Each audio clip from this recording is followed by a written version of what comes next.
Can I call this meeting to order, please? And then if we could all rise, we're going to have a moment of silence in honor of former Councillor John May.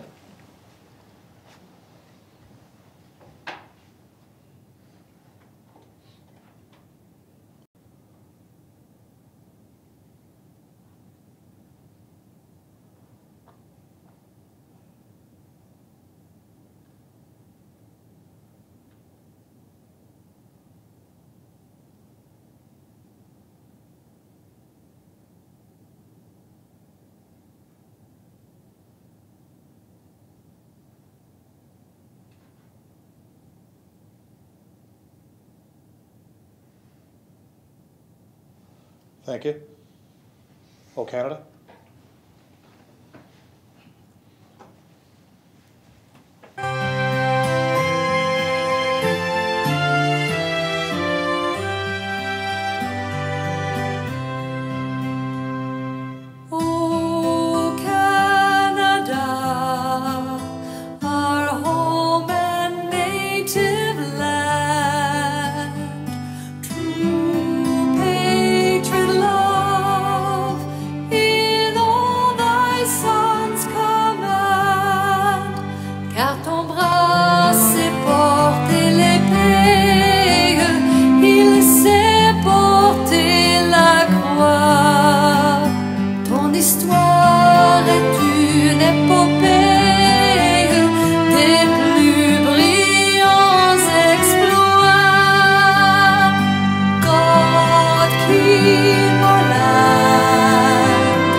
Okay, thank you, councillors.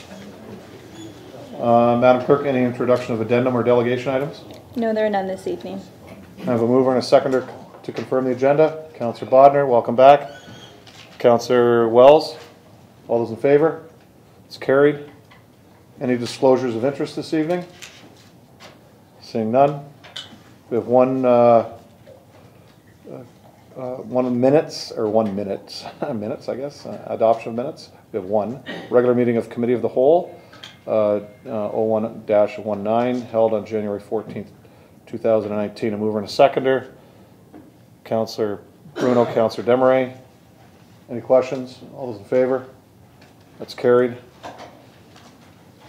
Items requiring separate discussion. Councillors, can I have somebody move item number 1 as it's a public meeting? Councillor Wells. Other items? Councillor Bruno. Item 5, Your Worship. Any other items? Councillor Borgard. Items 2 and 14.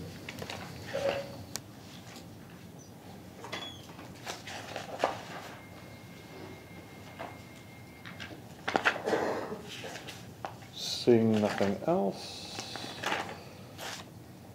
Motion to approve the items not requiring separate discussion. Councillor Desmarais, Councillor Wells. Any questions? All in favor? That's carried. We have one presentation this evening. We have Lynn Cunningham, Account Manager for Municipal Property Assessment Corporation, and she'll be providing an overview of MPAC services.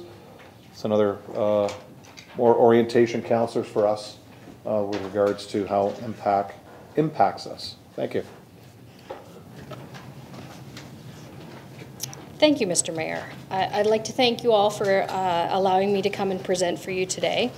Like Mr. Mayor said, my name is Lynn Cunningham, and I'm an account manager in municipal and stakeholder relations from MPAC. My area of responsibility includes the Niagara region and its 12 lower tier municipalities, including Port Colborne, as well as the County of Haldimand and Norfolk. Today's presentation is aimed to touch upon MPAC's roles and responsibilities within the property assessment system, to provide a background on MPAC, the property assessment cycle, the assessment statistics for the province, and what it means to you. This is what MPAC is proud to be about. MPAC's role is to correctly assess and classify all properties in Ontario, which is more than 5 million properties. Properties are classified according to their use as directed by the provincial regulations. There are 7 major property classes: residential, multi-residential, commercial, industrial, pipeline, farm, and managed forest. We have our property classes so that municipalities can determine which tax rate should be applied to which property or which portion of the property. Annually, we prepare and deliver the assessment roll to municipalities by the second Tuesday after the 1st of December. So this year, that was December 11th. Even with the postal unrest, delivered more than 800,000 property assessment notices this year, 31,500 to Niagara property owners, where changes had occurred on people's properties. MPAC staff update assessment values throughout the year, most commonly due to new construction, alterations, or renovations to structures, or if classifications or information on MPAC system have changed. We regularly inform property owners of the changes by way of a property assessment notice and provide municipalities the information by way of supplementary or omitted assessment listings. In 2018, MPAC added over $38 billion to the assessment roll provincially and $9.18 billion to this zone alone. In addition to making changes, we responded to assessment inquiries, including requests for reconsiderations and assessment appeals. In Port Colborne, you have over 8,800 properties, and in 2018, MPAC only received 53 requests for reconsiderations. So that's a small number compared to the overall number of properties, and a big reduction to the 219 we received in 2017. Outstanding, there are just 53 appeals for the Port Colborne area.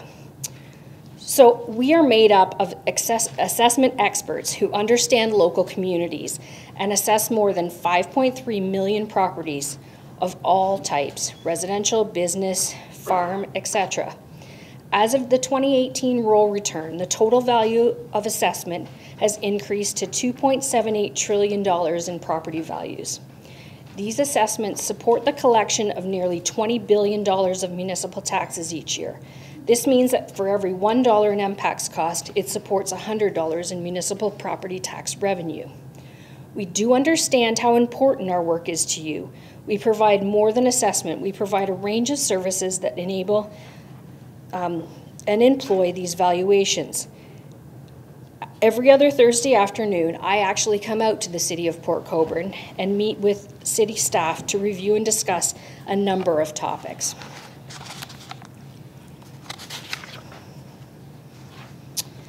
Who we are. The Municipal Property Assessment is a non-for-profit corporation, which means we're a neutral party. We have 33 field offices across the province that are funded by 444 municipalities. We are governed by 13 board members made up of 7 municipal representatives, 4 taxpayer representatives, and 2 provincial representatives. All members of the board are appointed by the Minister of Finance. MPAC is also the largest assessment jurisdiction in North America, whose assessors are trained experts in the field of valuation and applied accredited appraisal industry standards and best practices. MPAC is one of several components of the property assessment and taxation system. In 2018, an election year at the provincial and municipal levels, we are working towards providing information about MPAC to new councils to help you better understand our operations and our role in the property assessment and taxation system. When there is positive dialogue and engagement across all parties, there is a better understanding and outcome. Property assessment and taxes are the product of an integrated system involving MPAC, the provincial government, including the Assessment Review Board, the municipalities, and Ontario taxpayers. While each has a distinct role and interest in the assessment and taxation process, success of the system depends on all parties defining their responsibilities and working together effectively. MPAC is responsible for determining the current value assessments of more than 5 million properties with an estimated value of $2.78 trillion. The provincial government, the Ministries of Finance, Municipal Affairs and Housing, are the primary ministries responsible for setting assessment and taxation legislation policies and determining the education tax rates. The province also operates an independent assessment appeal tribunal, the Assessment Review Board. Municipalities each year are required to make a host of decisions that shape the local property tax regime by affecting how property tax burden is distributed across the assessment base. Some of you here tonight will be wearing two hats: regional representatives who set tax policy and municipal representatives who will set tax rates, and city staff will collect those taxes.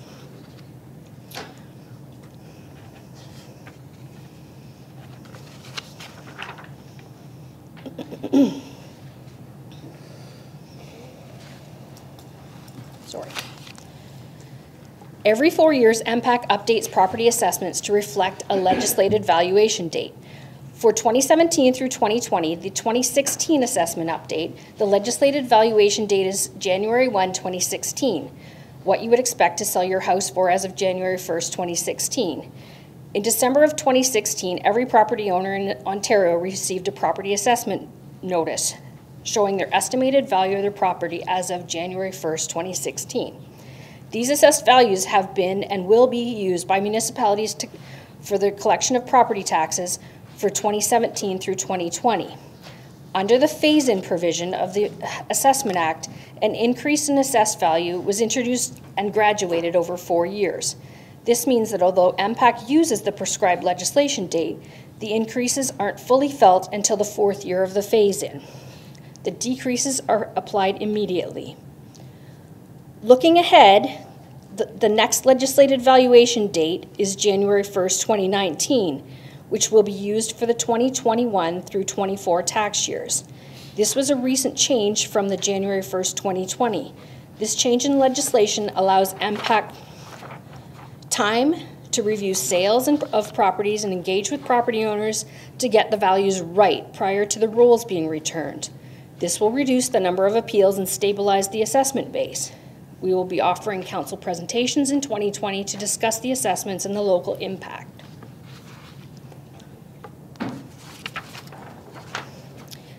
This slide of the 2017 assessment roll across the province and various property portfolios. It shows the breakdown between farm, commercial, industrial, special exempt, and multi-res. Our roll is immense. The total number of properties contained in 17 was 5.2 million. This was an increase of 63,468 from 2016, and now we're up to 2.78 trillion.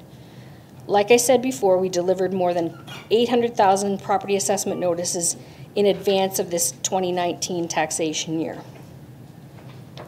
In Ontario, there are 3 industry-wide standard approaches to valuing properties. The direct sales comparison approach, which is an analysis of recent sales to provide an indication of value, the income approach, where we analyze the income, and the cost approach, which is the cost to reproduce and replace, deducting for depreciation, condition, and land value.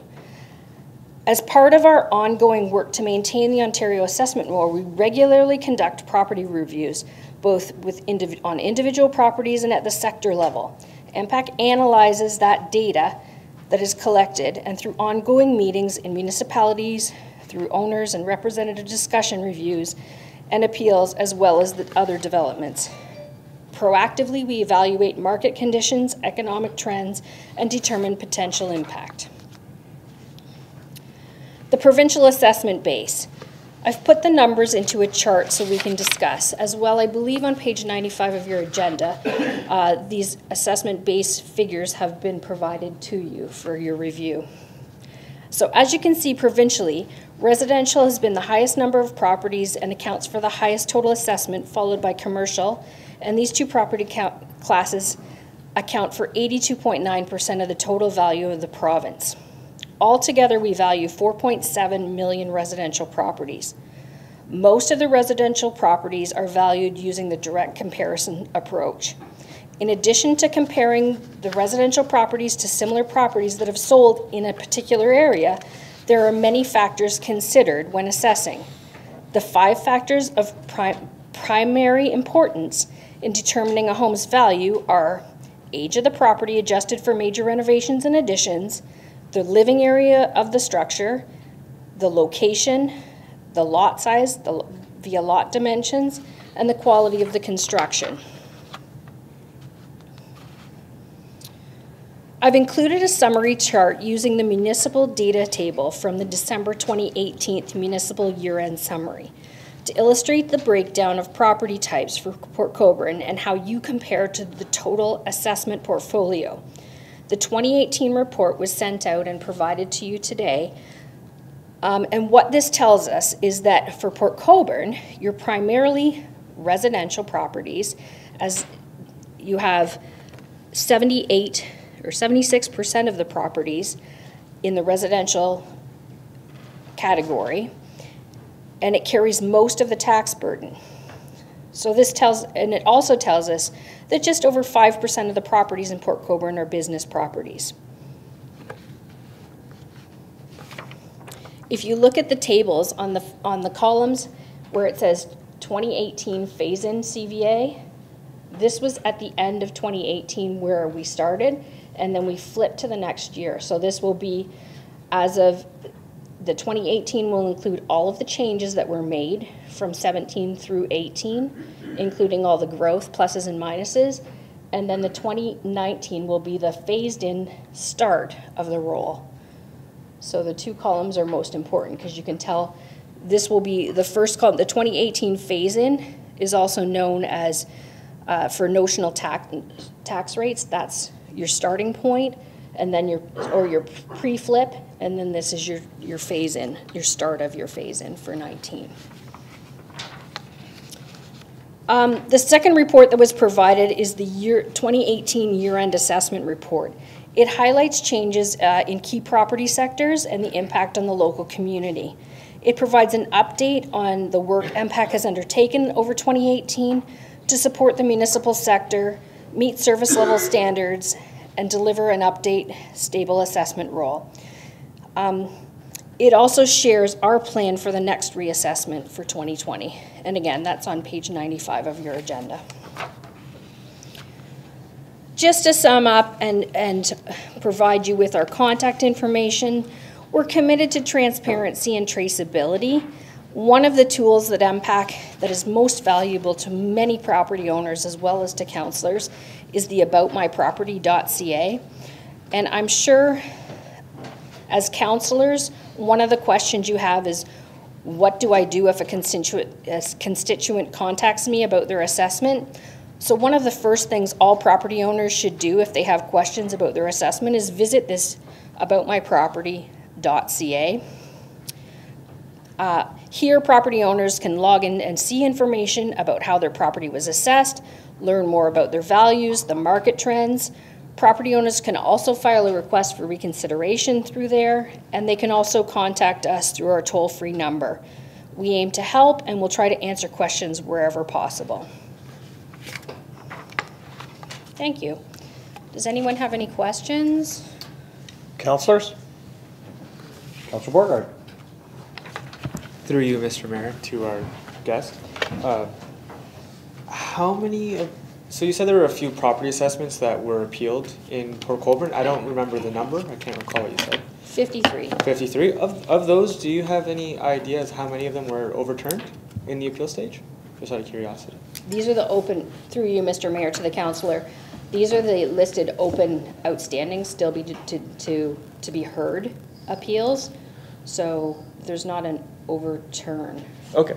The appeal decision is the final decision. Yeah, and the request for reconsideration is the first phase of when a property owner disputes their assessment. First, they file a request for reconsideration. If they don't like the outcome of the request for reconsideration, they have 120 days to file an appeal with the Assessment Review Board, and then their decision is final. Mm-hmm. Okay. Councillor Demery. Thank you, Mr. Mayor. Through you, do you have an idea of the number of requests for consideration that have gone through, say, in the last calendar year? From Port Colborne, sorry. For the last, that were filed in Port Colborne? Yeah. There was 53 of both appeal and request for reconsideration through you, Mr. Mayor, to the councillor in the 2018. I mentioned in 2017 there was 217. So that's specific to just Port Colborne. Okay. So And of the 88,800 and some properties, only 53 requests made in the 2018. In the 2018 year. Because they have to be heard within a year of. Okay, and of the number of the requests for reconsideration, on average, what percentage are actually adjusted after that? Where they actually see an adjustment, so it's worth doing it? Through you, Mr. Mayor, out to the councillor, it depends on the situation. It depends. We would visit and realize if there was an adjustment. There could be an adjustment for many number of reasons. I don't know that there's a typically it's between no more than 20% off. Like it's unique to each property. Okay, sorry, I probably didn't express myself correctly. What I meant is the percentage of successful reconsiderations. People say I had 100 people that requested reconsideration. How many of those actually saw an adjustment made on their property taxes? I would have to, through you, Mr. Mayor, to the councillor, I would have to get the specific number for this year because I don't have the actual facts. There can be a no change if we go to the property and determine that there isn't a change warranted, then we would send out a no change letter, but I didn't actually bring the number of no change versus.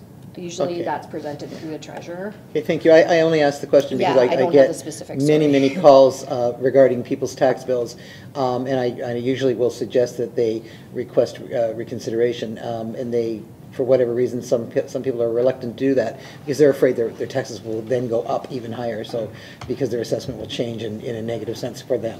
Right. Yeah, that's why I'm asking the question. Yeah, through you, back to the councillor.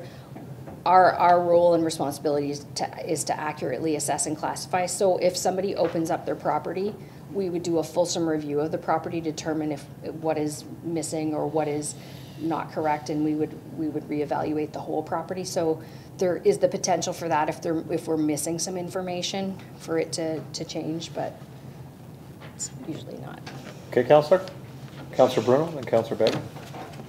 Thank you, Worship, to the Speaker. Excellent presentation. The question I'm most frequently asked is, with the recent housing boom and escalation of prices and real estate prices, there are people who believe that if 3 homes sold around their house and they've been there for 30 years and the value astounded them for what their neighbor received for their property.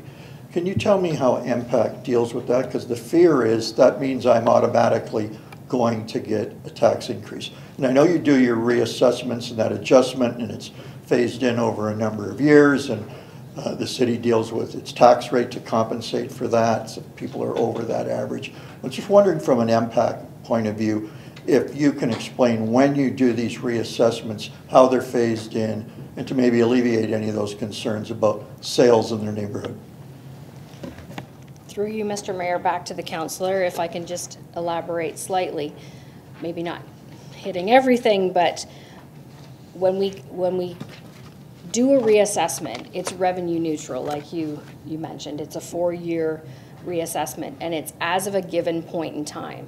So when we're doing this last assessment was effective January 1st, 2016. So it is what we expect to happen or happened in the immediate area as of what the overall sales are that we're analyzing is reflecting as of January 1st, 2016. When we do the reassessment, it will be point in time as of January 1st, 2019.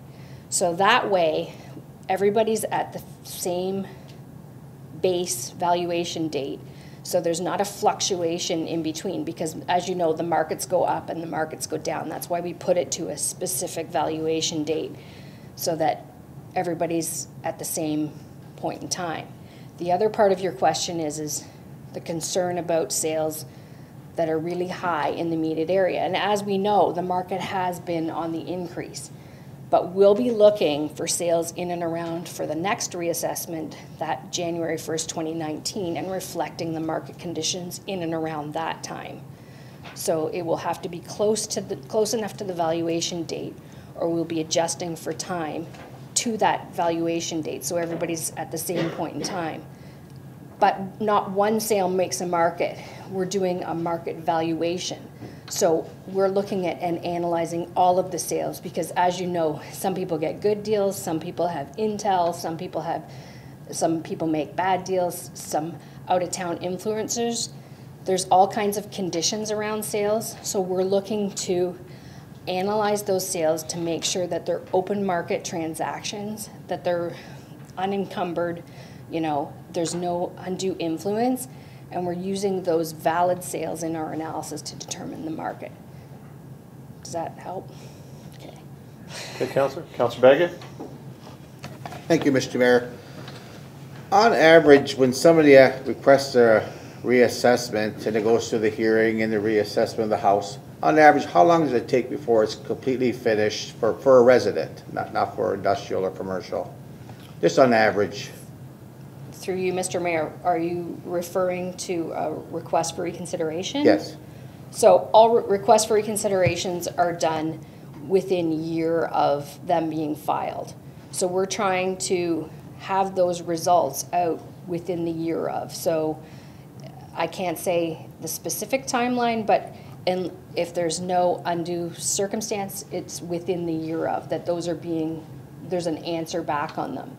As far as Assessment Review Board scheduling of hearings, that's up to the Assessment Review Board to schedule them out and go through that process. But they will be notifying the residents of the scheduling time, so they'll have ample time to prepare and talk to us, and we'll be in touch with them. Okay, thank you, Councillor. Okay, seeing, oh, That's a question. Councillor Bodnar. Thank you, Mr. Mayor. Through you to the presenter, I never thought I'd be saying this, but I think I got to congratulate MPAC, because if you only have 53, requests, some of us that have been around this table for a while, when this first was going on, it was a huge deal. And I think it still is in some cases, but I think that's, if you're going by a scorecard, that's pretty darn good. Yeah. So just had to say that, because I Thank think you. I beat you up at some time. Thank you, Councillor. Okay, seeing no other further questions, Lynn, we really appreciate it, and I'm sure if any councillors have anything further going along, they'll certainly contact you. Good. Just remind councillors that it is a council meeting. Please stand when you're speaking. Thank you. Next, we have a delegation. Michael Smith, President of Hometown Properties, Inc., regarding a request to include 176 Elm Street within the Community Improvement Plan boundary. That's found on page number 7. And just press the red button, Michael, and you have 10 minutes. Thank you. Good evening, Mr. Mayor and City Council and staff. The purpose of our visit this evening is to, as stated, to request to extend the boundaries of the CIP. For some of you that are not aware, I'm a local realtor and a hometown boy since 1969. Some of you in this room I've known for 20 or 30 years. Some of you have not met at all. So just to give a quick and brief overview of my family. We've been in town now, my parents, since 1969 as entrepreneurs, and going through the decades and generations. We're now into 3rd generation, and about 10, 12 years ago, we got involved in investment properties and developing, strictly in Port Colborne, basically on this side of town, properties, and so we represent about 70 rental properties.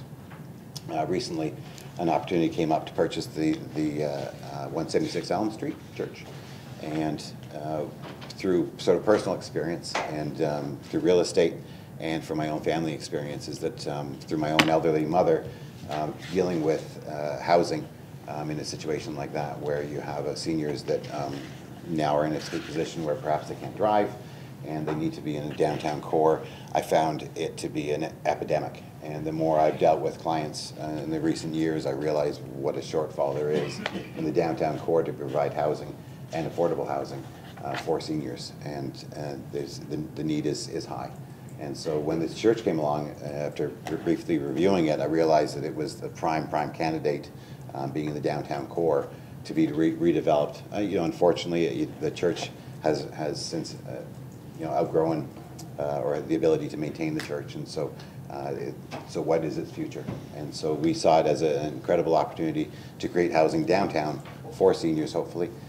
And now at this stage, in the pre-console meeting with the city, we've found that there's a benefit to being in the CIP district, in the CIP area. Unfortunately, the positioning of this church is literally across the street from where the CIP district is.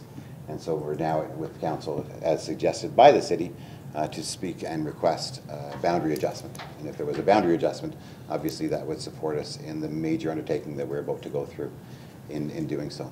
And so that's basically the reason why we're here this evening, to look for that support for my family to be able to develop this into a world-class senior facility. Thank you, Michael. I appreciate that. Questions from council. Councillor Desmarais. Thank you, Mr. Mayor. Through you to Mr. Smith. Mr. Smith, first of all, thank you so much for considering seniors in this. I think that you recognize that we do have a very large need to accommodate housing for them. And you did say that you were going to provide affordable housing. Gotcha. Could you tell me how you define affordable and how many units you would hold for affordable housing? At this stage, we're still in the early planning stages of it, and our anticipation is to be able to generate anywhere between 18 and 22 units in the facility. Okay. Again, that's going to come down to planning and designers and architects and all that.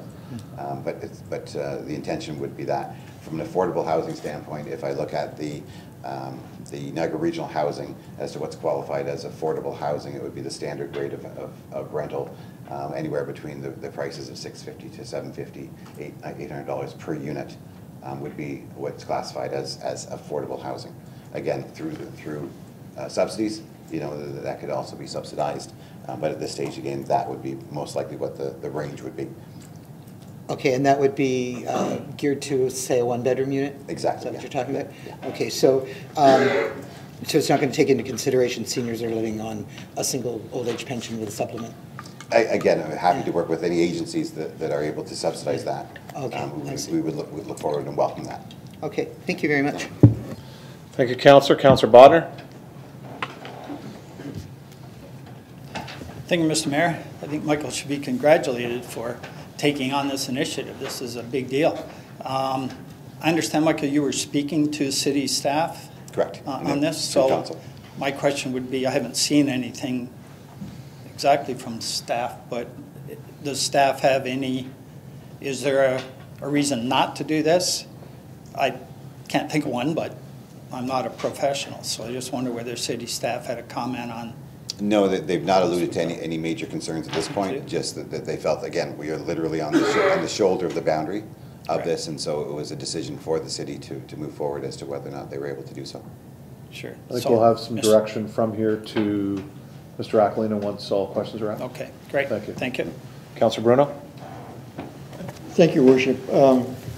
Certainly, I think this is welcome, and anyone that knows Michael Smith and his family, I know they are quite the entrepreneurs, and they certainly having a hometown boy and with passion for his city would be a great addition to do this and future developments. Mr. Mayor, what I wanted to bring up was, I think generally boundaries are formed for a certain reason, and to extend them may start the thin edge of the wedge theory as to where somebody's next door and they want to do it. A lot of the CIP has had to do with commercial incentives and incentives for facade and other reasons. The CIPs are generally the one we're most familiar with in the downtown, covers that area. I'm wondering if, and I know Councillor Desmarais has been an advocate of this and wanting to do it, an affordable housing strategy for Port Colborne. And so my question will be, and I don't know if it's time that I can ask Mr. Aquilina, Mr. Mayor, but well, first, Michael, in terms of your need for the benefits that are in the CIP, given your recent purchase, at what stage will you want to partake in that? In other words, you've got some work to do still. Correct. Before you get into construction. Correct. So what do you see as the window of time, start of construction to completion? It would be our desire to break ground within the next 6 months. Really, it's as fast as we can do so because, again, the need is there. So it's just working through the different steps that need to be done. Right. So as quickly as possible, but we acknowledge that there's lots of steps that need to be taken before we can get to that. So that's really in coordination with all the different divisions and departments. Have you had a chance to look at the CIP and its benefits, and was there any one particular benefit or two that that you see fitting towards your development? As we went through Mr. Mayor, as we went through the CIP plan, it seemed like we qualified in every area in coordination with the city's goals, as far as intensification, as far as housing, as far as downtown improvement. We seem to qualify under every area. So again, until we get to the nitty-gritty of it, would I be able to answer that question specifically as to which one? But I wasn't seeing anything that we didn't qualify for if I was to go through and look at all the different categories that the support was there for. Great, thank you. Mr. Mayor, is it appropriate to ask Mr. Aquilina questions now? Certainly. Okay. Through you to Mr. Aquilina. Mr. Aquilina, if we were to come up with a housing, affordable housing development strategy in Port Colborne, could some of the elements currently in the CIP be brought over into that standalone initiative? And the reason I bring it up is for what I say, it allows us to deal with affordable housing in a more direct way, but it doesn't muddy the water with extensions of boundaries that have been in place, I assume for reasons that you incorporated in originally. So I'm just wondering if you could speak to the issue of whether we could help this developer, but in another window. Mr. Aquilina? Through you, Mr. Mayor, to Councillor Bruno. I know tonight there is a resolution regarding affordable housing. I have not holistically looked at the actual strategy. And then what do we have to do for implementation? I know in the CIP area, under the Municipal Act, we can do certain things. I just don't know outside the CIP area if we can do the same things. That's what I would have to look into. Councillor Bruno? Councillor Demery knows more than I'll ever forget about affordable housing, so thank you, Councillor Demery. Thank you, Mr. Mayor, and thank you, Councillor Bruno. Through you, Mr. Mayor, to Mr. Aquilina. Dan, the affordable housing strategy request is not coming through tonight. It's going to be in the next meeting in February. That's when the motion will surface. But we've had a little discussion on what that would be, and it's far more. It's a far larger piece of work than simple, just let's have a quick little development strategy. It's far more than that, and it begins with a definition of affordable housing for Port Colborne, because there are so many definitions out there. We need to have one that fits the people of Port Colborne, so it begins with that, and that requires a large discussion as it is. But I'm wondering if, as far as extending the borders of the CIP, could we not sit down with Mr. Smith and work out what incentives actually would apply to his development, and possibly come to council for leave on that one, and to allow that to go forward? Is that a possibility? Mr. Aquilina? Through Mr. Mayor to Councillor Demery, as Mr. Smith had indicated, he has sat down in a pre-consultation meeting with staff. I know he's looked into the actual CAP document itself, and as he mentioned, there are certain programs that he would fit into. So I'm not going to put Mr. Smith on the spot, but that'd be something that we could work and bring back to council. Just for council's information on the actual boundary, how that was developed, it actually follows the 1978 plan, the official plan that actually established the CIP areas for the municipality. So that was what we looked when we developed the downtown BIA CIP. One thing we did do was expand the CIP boundary to include some commercial properties down West Street. So when you look at the actual CIP boundary, as Mr. Bruno had mentioned, those boundaries are there for a reason. And that when that reason was in place, it was studied and looked into. When we did the downtown CIP, the consultant that we hired to do that plan he did a SWOT analysis as to the exact boundary and what uses are in the downtown, and the boundary was determined to be a good boundary. So to your other question, if it's something that's going to be back to council for consideration, I would want to have an opportunity to look at the actual boundary and what reasons they were there, to then look at, is there a possibility to expand? Thank you, and that's actually what I would like to see us entertain, is to take this back to staff and have a really deep look at how this lays out. Should we be expanding boundaries? If not, let's know that. If yes, then let's see what that should expand to, and also consideration of Mr. Smith's needs. So it's a lot for you. Thank you, Councillor. So, Mr. Aquilino, with regards to that, as I mentioned to Councillor Bodner, I thought we would come out of this with some direction to staff through you and the CAO. So in essence, we need something to come back to us with options and what are the best options for this council to move forward with regards to not only this project, but other projects moving forward. So I know with Michael, there's some timelines here. You know, he's looking at about 6 months to get into the ground. How soon a date are you looking to bring something back? Are you looking more to the end of the February, beginning of March council meetings? Does that give you enough time to bring something back to council? Through Mr. Mayor, no, that's too short of a time, to be honest. I'm on vacation. That's and fine. There's some other reports that got to come to council that are more time sensitive. So I'm leaning towards you're looking about 3 to 6 months to bring something back to council. Okay. Not sure, Michael, how it may all end up coming out with regards to your project, but I'm sure we can work with Dan to get it back as feasibly possible with regards to other work going on in that department. So what I would suggest is that anytime we need you, we can give you a call for information and liaison back and forth, and then Dan can bring that forward and keep council. He can always keep myself and the CAO up to date with regards to this, and at least we can let the councillors know via email what's going on. So is that all right for tonight? Okay, is that all right, Council? Certainly, anytime. Through Mr. Mayor to Mr. Smith, are you going to be working with Niagara Regional Housing?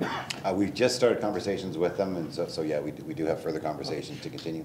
Do you have intentions for this property to be involved in the housing allowance program? Again, too early on to be specifying which programs we will be getting into, but we're certainly exploring all options at this point. Because I would say that's if you want to be involved in Niagara Regional Housing, that would be some type of program that would be good for vulnerable people as such that we're discussing. Okay. So thanks. Okay, thank you, Councillor. Okay, seeing that.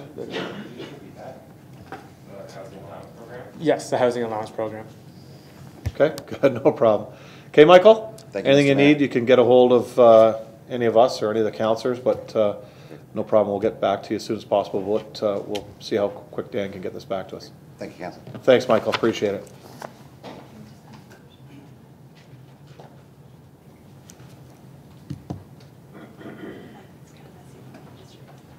Let me read it quickly.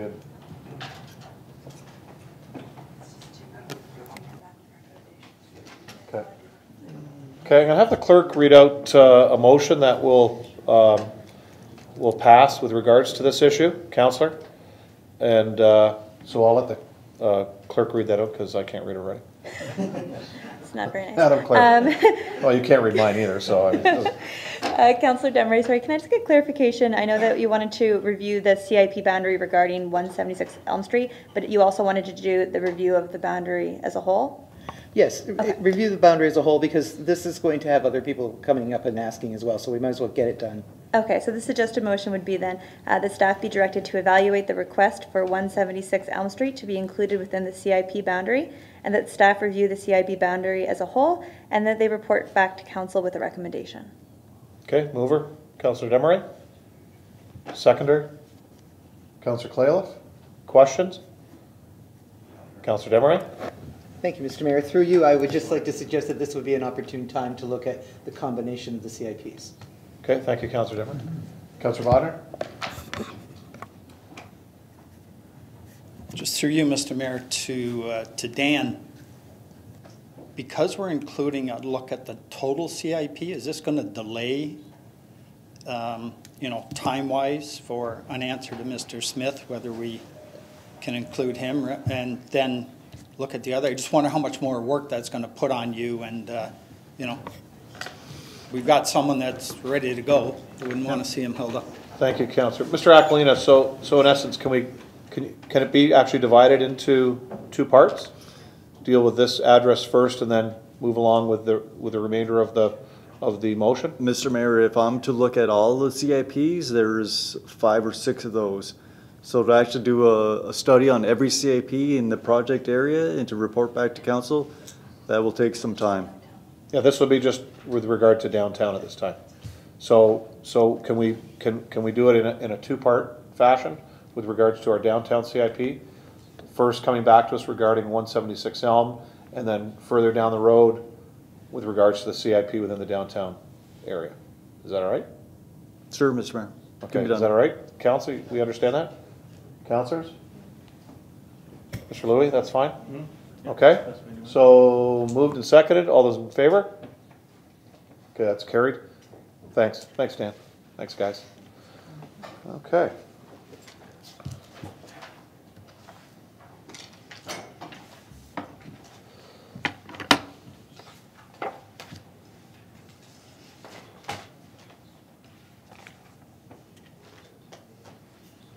Okay, so council, on to the mayor's report.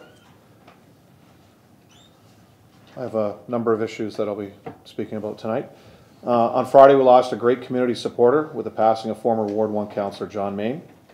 John was very passionate about Port Colborne with his many volunteer activities within our community, especially serving as a volunteer firefighter for 25 years and retiring as a captain in 2008. He represented the constituents of Ward 1 for 4 years and sat on many committees, including Accessibility Committee, Committee of Adjustment, Economic Development, Heritage, Library Board, Operations Center, Property Standards during his term. Never afraid to speak up or ask a question, you always knew where you stood with John. Our prayers go out to his wife Mickey and family, and our flags have been lowered in his memory. There is no question that the City of Port Colborne is a compassionate and caring community. We witness this 365 days a year, and in particular this time of year with the harshness of winter. During this recent extreme cold spell, there have been a number of efforts made during this time across all sectors, including community, organizational, as well as municipal level, to alleviate the difficult conditions that local residents who are living in rental units or homes without heat or hydro, or are couch surfing because they don't have a place of their own, or are on the brink of becoming homeless, or they already are. Last week, the city announced that all local residents seeking warmth and shelter are welcomed and encouraged to go to all city-owned buildings during operating hours, including the Valet Center and the library, as well here as at City Hall. Since becoming mayor and being appointed to the police board, I'm fully aware of the incredible work that goes on day in and day out in this community by our frontline police and social service personnel, working as an interdisciplinary team to reach out to Port Colborne residents who are at risk. Many who face addiction and mental health issues and are in extremely difficult situations, including living in uninhabitable conditions. This team has been working hard 7 days a week to make sure people are helped and properly housed. They are the eyes and ears of those most in need in our city.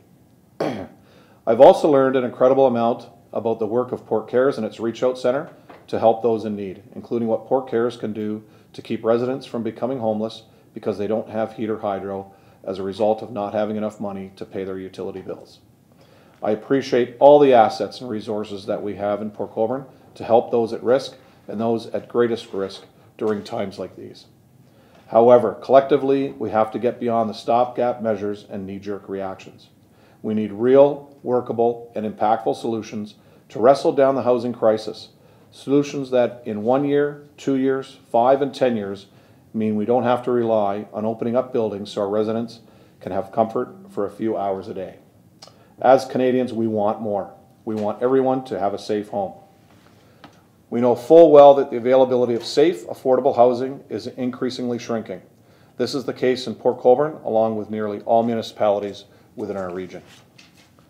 However, we need to work together, truly together, not just as a municipality, but as a community, to move far past the stopgap measures that deal in the moment of what's happening at this moment or today when the weather takes a bad turn, to longer-term strategies and solutions which will ultimately eliminate stopgap measures.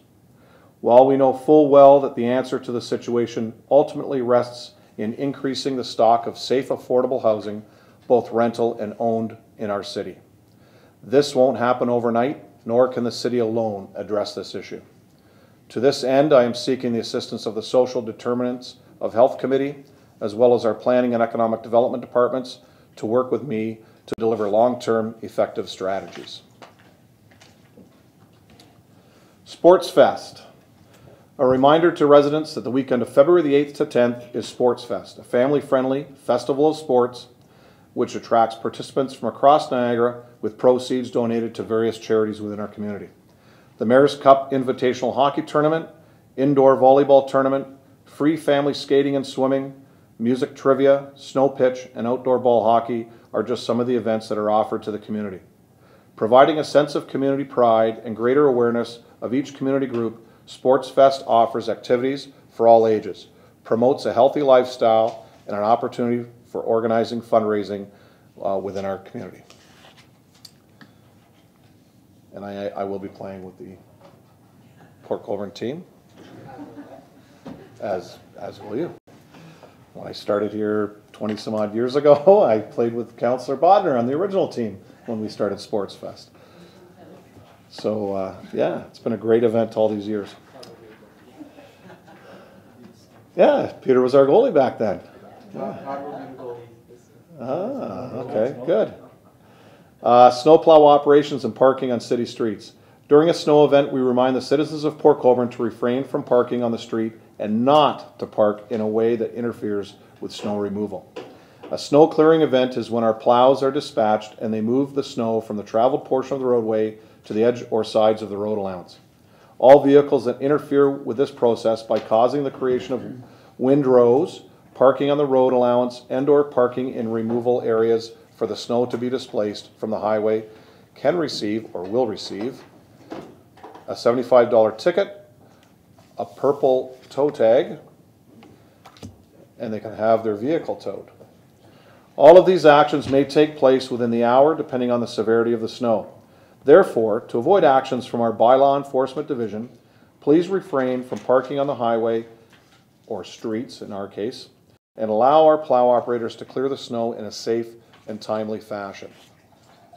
And I know this council is 100% behind our staff. I had a conversation today with our CAO and our bylaws department with regards to this. We've been having a number of issues throughout our community with people just leaving their car in the street and then digging it out and leaving a mess after, and our plows have to go back to clear that out. It's also putting their neighbors in a bit of danger as these piles of snow kind of appear after the snowplow has gone by. So remember the purple tag. You will be tagged and or towed. It is a $75 fine. So this isn't the first warning you're going to get. We're going to talk about this probably for the next month or so. The other issue is sidewalks. Please make sure your sidewalks are cleared for all the residents of our community, especially the elderly that like to go down for walks. We ask everybody to pitch in and help those neighbors that may have difficulty removing their snow, to give them a hand, whether you have a snow blower, an extra shovel, young kids in your family that can help, anything like that. So we would appreciate that. Any questions on the mayor's report? Councillor Bodner. Just because you brought it up, Mr. Mayor, about cleaning sidewalks, and I suppose I could do this under councillor items, but I just want to say that city crews are out doing all of the corners, everything like that. Today I've seen them, but they neglected to do, and I don't even know whether this is on the radar, the handicap spots. And this is an ongoing problem because I use a handicap spot on West Street, and that one is not done. And it also isn't done because it's the last one in that row. The snow gets pushed up right there, and it just continues to melt down into the handicap spot, and it never you know, it's dangerous. I cannot get out of the truck if that's icy. I have to go to someplace else. So just on somebody's radar, and just made me think about it when you were talking about it, Mr. Mayor. So. Thank you, Councillor Bodnar. Mr. Lee, you've got that? Through Mr. Mayor, back to Councillor Bodnar. Just most certainly, we'll have a discussion first thing in the morning with staff and see how we can alleviate this citywide. Okay, thank you. Thank you, Councillor. Any other questions? No? Okay. Next is our regional councilors report. Councillor Butters. Thank you, Mayor Steele. I'm glad to be here tonight with you all. I left you, each one of you, at your spot. I thought was a pretty good bunch of information, actually. A woman named Sally wrote in and had this list of questions all about the way the garbage may change in the collection. And Brad Whitlaw, who is actually coming here on February 11th, answered all these questions. And I thought that the type of questions she had were pretty good, and I thought his answers were pretty good too. So I wanted you to have a copy of that just for your own information in case I know I'm getting questions from residents, so I'm thinking maybe you are too. And I'm actually kind of interested in getting some feedback from all of you when you do get those calls of how people are looking at these possible changes, and if they're worried about them or embracing them, or what they like, what they don't like. I would appreciate it if you can ship me an email or give me a quick call. That would be great. And today, actually, I got another phone call from a friend of mine, and we were talking about the water tower that will be coming down. And she thinks it's kind of sad that the city of Port Colborne, you know, won't be displayed up on that water tower anymore. So she was wondering if there would be a way to create a nice big signage piece kind of down at that end, maybe near the harbor. And so I told her, I said, well, I'll certainly offer that up to all of you. I know you're in the midst of your budget stuff, but we do own the grain terminal, and wouldn't it be cool to have Port Colborne on the grain terminal? But anyway, I'll leave that in your capable hands. And that's really all I have tonight. Thank you. Thank you, Councillor. Any questions to the regional councillor? Councillor Bruno. Thank you, Worship, to the regional councillor. Barbara, I've seen some other communities weigh in already on the biweekly collection, the clear bag collection. What is the position of the region in terms of, are they looking for each municipality to actually do a resolution? And is that binding in any way? And the second question I had was with respect to, I think a lot of what I read there is also the fear of the unknown. I noticed the gentleman that answered spoke to Waterloo having already done clear and biweekly. Could you get us some information on who else has done that in the province? It's perhaps easier to often point to what pitfalls they had, successes, failures, before making a decision here. Thank you. Councillor? Yes, through you to Councillor Bruno. I would absolutely ask those questions for you. And as far as resolutions go, I believe Fort Erie passed one. I think any time that they get you get some feedback, I don't see why it wouldn't be welcome. Whether the region's actually looking for it or not, I don't know. I wouldn't say they're maybe looking for it, but you know what? They could certainly should be able to accept that kind of feedback from wherever it comes from. So, sure. Thank you. Thank you. Any other questions? Mr. Lee.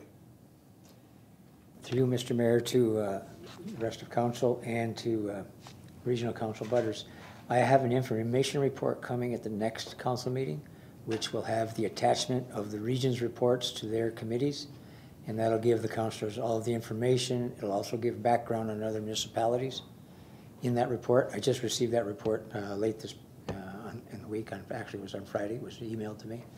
So that'll be part of my report, and councillors will be able to peruse that and ask their questions of Mr. Whitlaw, who's also coming on the next council meeting to answer those questions and make a presentation. Yeah, because that question actually was brought up at our meeting, Barb, with regards to that. In their report, they actually looked at other regions across Ontario that implemented this stuff, and what they've seen as far as what's going into the garbage dumps, what's being redirected to the blue box program and gray box program, which is all one now, and then the compostables also.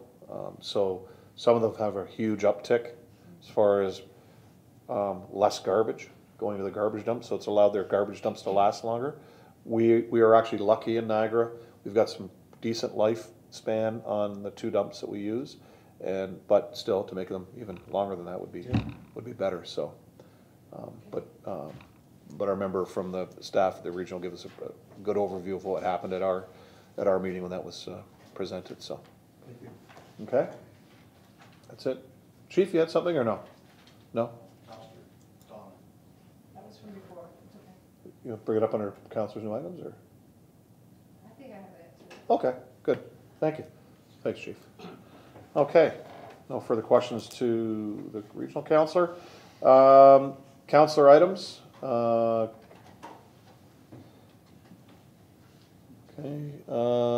Councillor Bagu.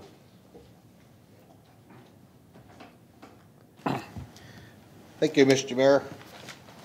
Mr. Lee, I know we had a conversation a few times regarding South Crescent, the 2 streetlights on the west side of the west end of the road on the north side have been out since last June.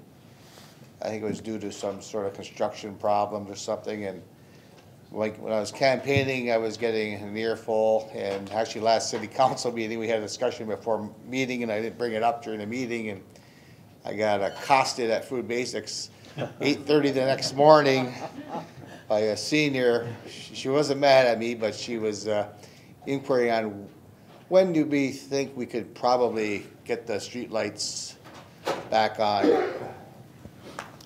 Through Mr. Mayor to Councillor Bagu. I will touch base with staff first thing in the morning. I know that we have had the work on our side of the equation fixed, and we put in new conduit and wires. It's just a matter now of the power being supplied. So we will sort that out with CNP and work through that red tape. Will it be sufficient if I have staff get back to you by Wednesday with an answer on timing so that we would know a ballpark on when that's going to happen? I would appreciate it because I have her phone number and I have to call her personally. Thank you. Thank you, Councillor. Councillor Desmarais? Thank you, Mr. Mayor. First, to you, I would like to thank you for the remarks you made regarding responding to extreme weather alerts and such. And from what you said, it sounds like we're going to get a plan. And that's really what I want to hear. I've been wanting that for years now, so that's a wonderful thing. I think that will be very helpful. Along those lines, I did receive an inquiry from the people, a local business who is right now paid to run a warming center here at the Guildhall. They would like to know if it would be possible to send an email out to the Port Colborne volunteer list requesting that anyone might consider volunteering for the next week or two that they have that center. So I would just leave that with staff, and Ashley, maybe you could follow up on that. If you get a hold of me, I can give you any of the details you might want. But I'm really very glad to hear that we're moving forward on that because a plan is definitely needed. And until then, what we're going to have is stopgaps. So it is good. And Social Determinants of Health Committee will be happy to be working with you. I co-chair that one, so it'll be a good time to be moving on that.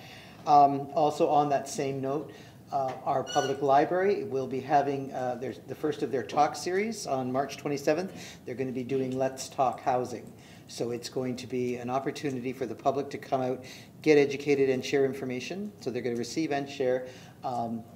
We've got some very knowledgeable people coming up as speakers, and it's going to be a good thing to attend. So if you don't know about the housing climate in Port Colborne, this is a good time to come out and get educated on that. I would like to, through you, Mr. Mayor, to Chris Lee.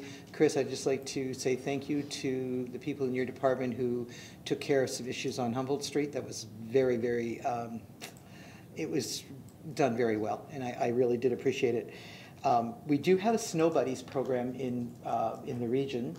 That program is not working well, and in Port Colborne in particular, it's not working well. It requires volunteers to come out and shovel snow for seniors and people who are not able. on a volunteer basis. And there's also a leaf buddy program that does exactly the same thing in the fall, you know, with removing leaves. The program isn't working well in this most recent rain, snow, freeze, ice mess. Really showed me that it really isn't working well. So again, it may be helpful if we could send an email out to our volunteers and ask them, put them in touch with the regional coordinator for Snow Buddies and see if we can't get some matchups happening, because we do have a very large senior population that still does live in their homes, and they're not able to clear those sidewalks. So, and there's just not a whole group of young people out there with shovels wanting to make $20 anymore. So we have to do something. So it may be a way to respond to it. And that's everything I had to say, so thank you. Thank you, Councillor. Ms. Gregg, with regards to our volunteers, even on that, we can direct them to the regional people, but also direct them to my office with regards to that. So if somebody, you know, if we get a phone call from someone that needs help, at least we've got a list of people that are willing to, if they're available to help, they can come through both sides. I know back when Councillor Bodner was mayor and former Mayor Badaway, they both had the same type of program. So let's continue with that. Okay. Thank you. Councillor Borgard. Through you, Mr. Mayor, to Ms. Gregg and to Chris Lee, Mr. Lee. I was coming out, I ref at the Valley Health and Wellness Center for Pro Colborne Minor Hockey, and when I was walking out to go to my car, I heard a few comments from some parents. I'm not sure if they're from Pro Colborne or elsewhere, but they made comments about the lighting in the parking lot and how dark it was. And I would like to just maybe bring that to your attention to see if there's a way that we can make it brighter, because the Valley Health and Wellness Center late at night have had problems with some children or young preteens that have been troublemakers, and having it being so dark could be a troublesome issue, and also the city can face liability issues. So I would just like to bring that to your attention. On another matter, I'd like to say thank you to Mr. Lee and to our bylaw officers for what you did on Davis Street, being able to put the signs up for no parking for that one resident. Thank you. Thank you, Councillor. Anything to add? Through Mr. Mayor, to Councillor Beauregard. With regards to the lighting, I know that facilities staff has been working with community services staff to address that lighting issue and switching to LEDs. And so that is going to be coming forward. There's a process involved, potentially some grant funds that we may be looking at. So that may be a retrofit. I know we got an approval on some other lighting for the building, and they're pursuing all of those venues, or avenues, I should say. Thank you. Yeah. Councillor? Thank you. I'd like to hear that. Okay. Thank you.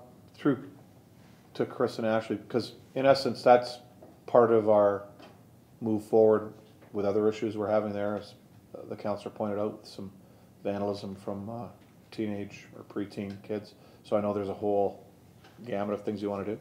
So I assume that's all part of that, correct? That's correct. Okay, thank you, staff. Thank you. Anything else? Councillor Wells. Through you, Mr. Mayor, to Mr. Lee. I'd like to congratulate the snow plowing group on identifying knocked out mailboxes and being proactive to replace them. I've received a number of comments from residents in the area asking if we had taken action on that, and my response was that was a self-directed action by the building department. The operations department. Sorry, Chris. Okay. Okay, thank you, Councillor. Thank you, staff. Okay, nothing else from councillors then? Staff responses to previous councillors' inquiries. Actually, we have two this evening. Ashley has one. Thank you, Mr. Mayor. I'll be providing an update to council with regard to the Service Ontario location by email, so I will share that with you tomorrow. But I also have another item that I wanted to report on, and that is that staff have taken measures, sound dampening measures at the Golden Puck Room at the Valley Health and Wellness Center. There has been for some time high acoustic levels in that room, and with the installation of baffles, we believe we've now arrived at the appropriate solution. Okay, good, thank you. And just to dispel the rumors about where you buy your license plates and get your driver's license health cards. The government is not shutting it down. The people that operate it are looking at retiring. It's not for about 2 years, I believe, so more information will come forward. I know there's some knee-jerk reactions out there about what's going on. Don't listen to Facebook and all those other things. Those people don't know what they're talking about. Ashley's department's already looked into this, and I think there's some interest within our community to keep that service going. So just want to make sure that was brought forward. Thank you, Ashley. Next is, oh, sorry. Yes, Mr. Lee. Through Mr. Mayor to Council. I just want to bring Council up on an update on the crossover scenario, and the regional staff have confirmed with the clerk to be on the agenda for the next meeting for a presentation. Thank you. Before I go to you, Peter, I'm going to the fire chief because he was next on my list. Chief Cartwright. Pardon? Yes, so last, a week ago Friday, Councillor Desmarais and I attended along with, I think, 12 or 13 other staff members of the CAO, approximately that, to the Building a Disaster Resilient Niagara. So in essence with that, with regards to what councillors and staff attend to for conferences and things like that, we want to bring up a report forward. So because of it being the disaster side of things, I asked the chief to bring back some information with regards to this because he understands this way more than Councillor Desmarais and I do. It was fabulous. It was a great day of different scenarios that came forward. The one I attended in the morning, there was two, but the one that was really good was between Grimsby and Lincoln, and it was a mock disaster drill, which I know the fire chief will be bringing some stuff back to us at a later date. But Chief, do you want to give us an overview of that day? Thank you, Your Worship. Yes, as the Mayor alluded to, we had about 12 or 13 staff plus 2 members of council, the CAO and myself. This is an annual event that has been going on for the last 7 years. We had altogether 4 presenters, 2 of them from the Niagara region, 1 from Ottawa, and 1 from Humboldt with regards to the Broncos bus disaster. All interesting scenarios, all interesting stories. The long and short of it is you can never be prepared for everything. The speaker from Niagara Falls, who was the head of security for the casino itself, his story was about a gentleman who got mad at somebody who was in the casino and drove his truck through the front lobby of the casino and caused a lot of damage, and the outcomes of that and what they do to try to protect the patrons that go to the casino. I found the one from Ottawa very, very interesting. It had to do with the tornado that took place there about a year ago or so, and in particular, when you look at a tornado, you don't realize that in this particular one, it touched down in 6 different places, totally destroyed one part of the community. And as he said when they made the presentation, the fire department and emergency services focused on the initial hit, not knowing that in fact other areas of the community have been devastated as well. So there was a lot more involved in that than what you might think. The one from Niagara was a training exercise that was held in between Grimsby and Lincoln over a year in planning, they indicated. Our fire department did assist in it with regards to the hazardous material. We had 4 firefighters and the deputy on the scene, as well as NRP, EMS, and various other emergency services. And it lasted pretty much half a day, and then the actual training exercise that the hazmat teams took place for the remainder of that day. The last one I found to be the most interesting and probably has got the most publicity with regards to the bus incident that happened with the Humboldt Broncos. A lot of things came out of that when you stop and think about it, it was mentioned to somebody who's sitting here tonight that they didn't think this could ever happen here. Well, the plain and simple truth is it can happen anywhere to anybody.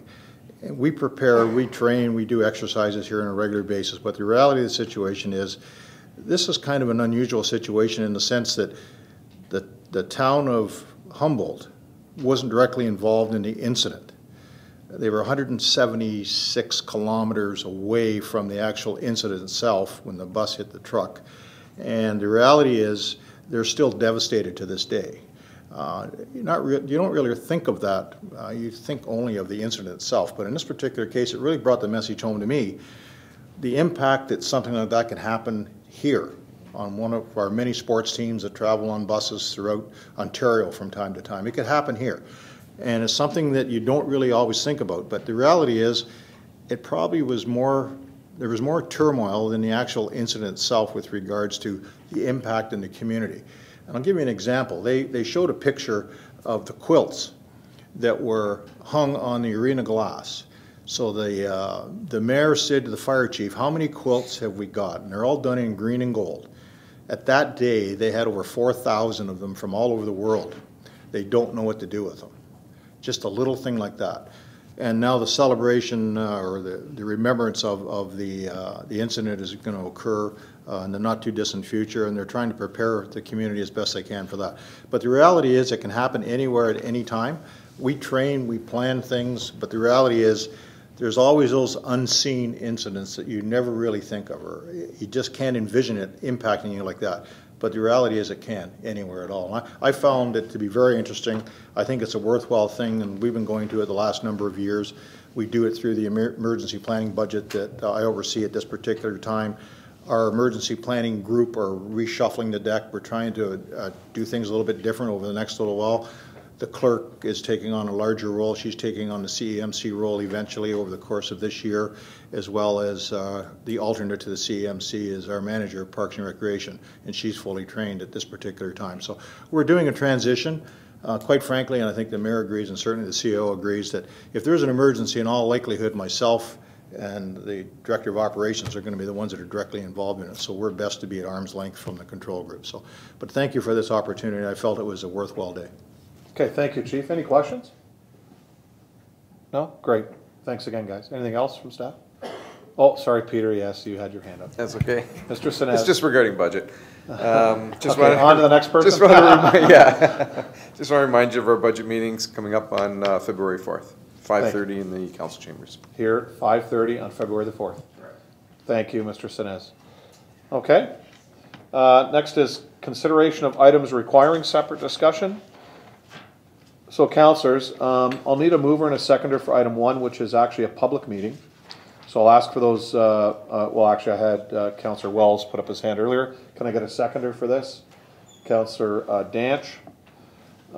So it's Planning and Development Department Building Division Report 2019-8, subject rates and fees, bylaw, building division fees. That the Council of the City of Port Colborne adopt the fees and charges in Schedule X of Appendix A to bylaw number 6558/13/18 as provided in this report. With the public meeting, this is how it's going to go. Presentation of Planning and Development Department Building Division Report 2019-8, subject rates and fees, bylaw, building division fees. Mr. Todd Rogers, our Chief Building Official, will present this evening. Then we'll have comments and or questions by councillors. Then we'll have oral presentations and or questions from the public. And then we'll be closing, there will be closing comments. Then we'll vote on it, and then we'll move to the next item. So, Todd, do you want to come up to the podium, please?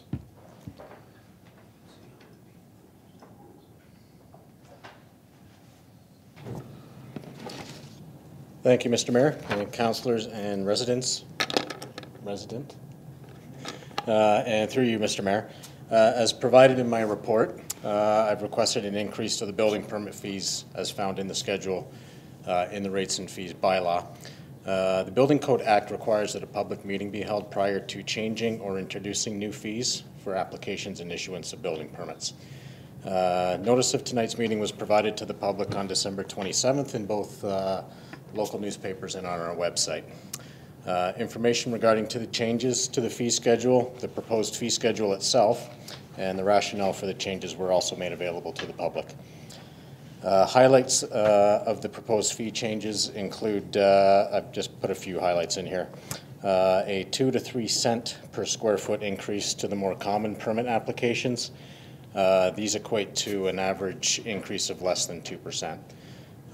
Increasing the maximum permit fee, increasing the minimum permit fee and the permit application fee by $5 from $110 to $115.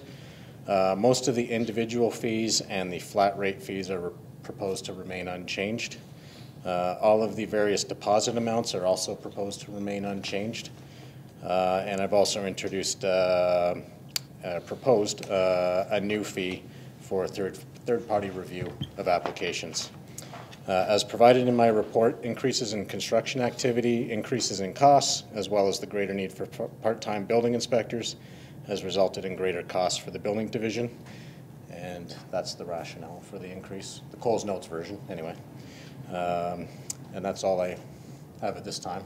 Thank you for your time, and if you want to move to questions. Yep. Thanks, Todd. Any questions from council? Councillor Wells, since you moved this. Through you, Mr. Mayor, to Mr. Rogers. I have a number of questions in regards to your report. So I will start with the first one. You indicated in the report that you saw an increase of about 25% from 2012 to 2017.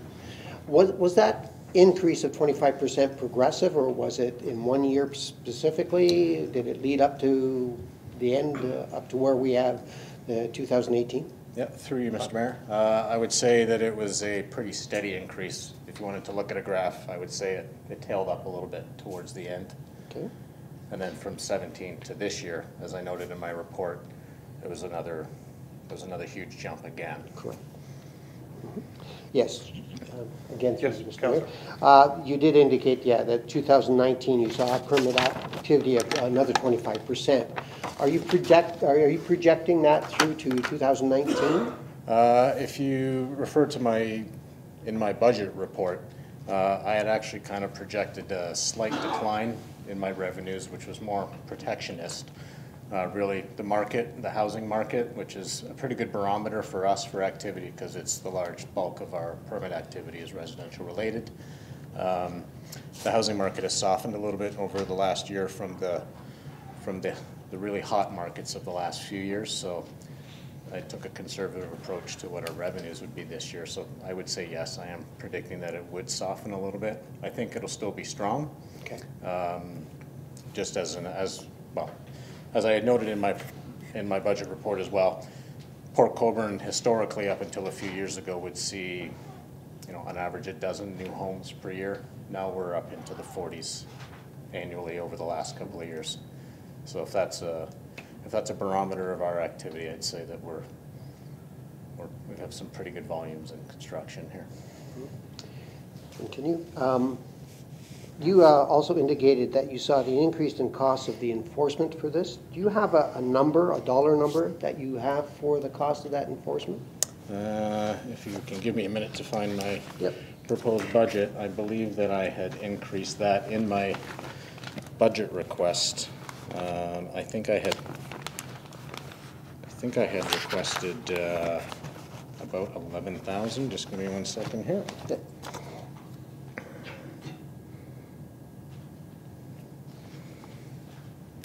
So we had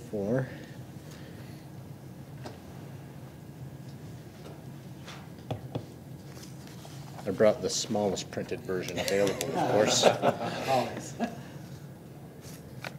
So we had part-time,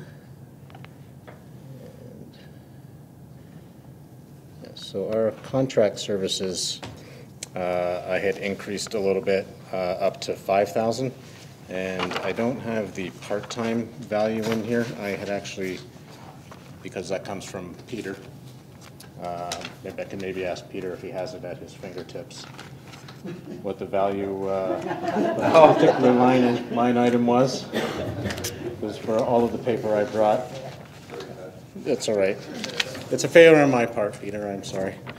I don't have that amount. Peter has put in a value, which is where the increase is under salaries and wages for part-time, which we had historically not really made a big use of because the contract services was where we had really that labor in there, and it was typically not a very big number because it was just other inspectors filling in for the CBO when he went on vacation.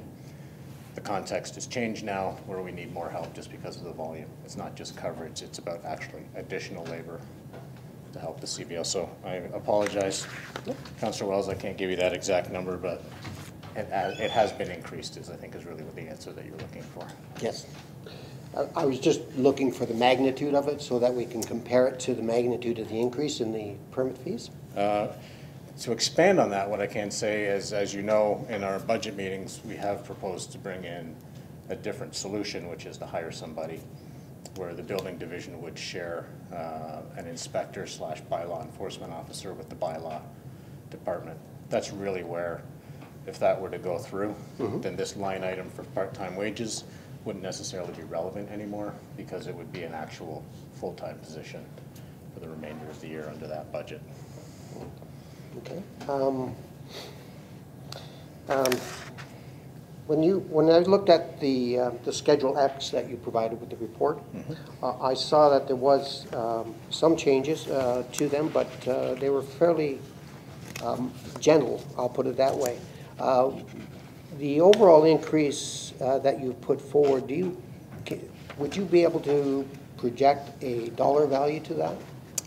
There's a little bit of crystal balling in that. I've sat down and tried to figure out that number a few times, but looking historically at the types of permits that we've received over the years, there's some consistency in what the permit applications are, but they're too varied to really nail down what those revenues would be, other than to say the increase in revenues generally would probably end up increasing close to 2% would be the result of this schedule.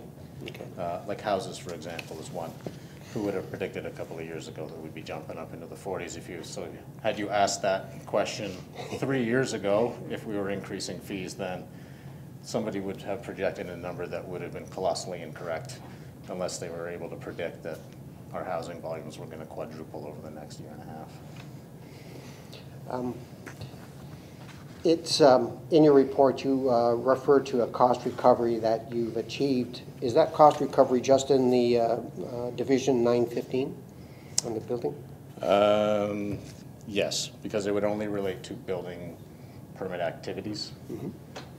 That's how I've expressed that. There's a formula, there's certain revenues and costs that would ultimately feed an overage, which would be feeding into our reserve account, or shortfalls, which would give us an opportunity to draw from the reserve account. So only those line items that would feed or draw from revenue and costs would affect that.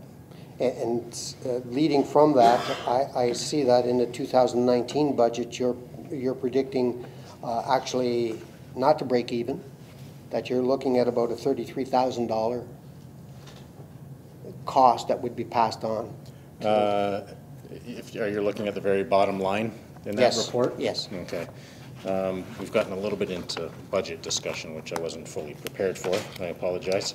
But that would include the cost that was actually approved by council last year for the 18 budget. There was $46,500 in there for updating our inspection software. So if you take that out, because that actually was supposed to be drawn from our reserve account last year. So it may be a little incorrect to include that in there because it was a special line item that we're pulling out to make use of the surplus and the reserves. That's a one-time item, so that's not a recurring item. Okay. So if you take that out, we actually are still projected to be in the black. Okay. On the budget. Excellent. One final question that I have. It's in regards to your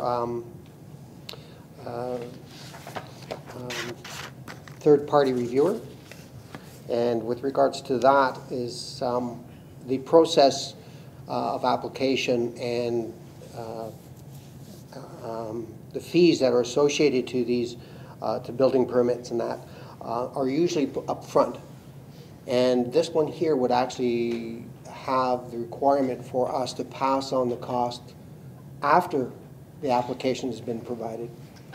Is that correct? Through you, Mr. Mayor, I tried to clarify that in my report, noting that that's not what I wanted to have happen. It was the opposite of that. So just to give you a little perspective on what that proposed new fee would be, it's not me hiring somebody to do a plans review for me. The third-party review is if we had like a very complicated project or a really high dollar project. Somebody wanted to come into the city and put in a multi-story building that had two or three levels of underground parking, for example. That's a pretty complicated project. The building code for review for me isn't the most difficult part. It's more covering our butts, so to speak, that the structural designs and the overall designs of that building are undertaken correctly, and that's beyond my abilities to confirm that. City of Port Colborne doesn't have an in-house engineer. Cities like Hamilton and Toronto and Mississauga, they've got a raft of engineers in their building departments. They are more than able to take a look at all of the designs, the structural designs, basically anything that puts an engineer's stamp on it. Look at those designs, run their own numbers to validate the numbers that have fed sizing of beams, putting in engineered shoring, for example. Just the shoring itself is its own engineered design, and that's just stabilizing the sides of a really deep excavation.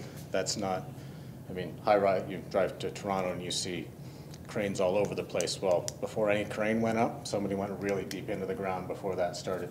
That's a special kind of engineering.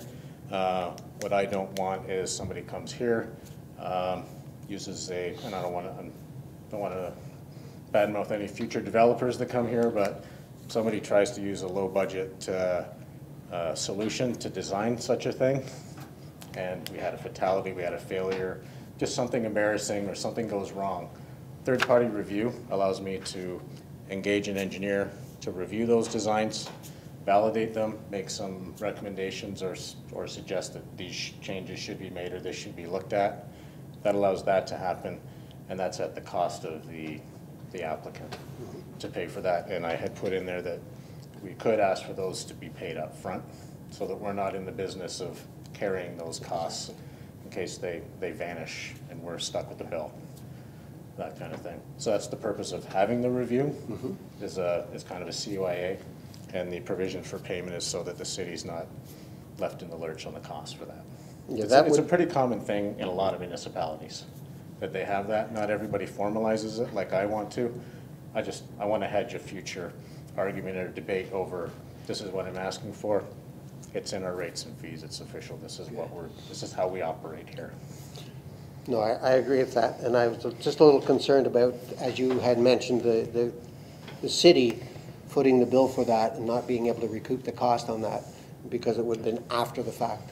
Correct. So how that would lay out, to go deeper into the weeds, if somebody came forth with a proposal for an application like that, before that consultant were engaged, we would ask that consultant, give us an estimated value for the review it's going to take for that, X number of dollars. The applicant pays those X dollars to us. We then engage the engineer with the money in the bank to cover that, and then we would settle up at the end. If it was too much or slightly under, then that would get settled up at the end. So the risk is on the applicant, not on us. So the process for the third-party review is still under development? The short strokes on it? Yeah, it is. Right. I have one last question in regards to this. Have you had any pushback or comments from any of the contractors, any of the people that you've been involved with in regards to fees? Any comments from them saying, I hope the fees don't go up?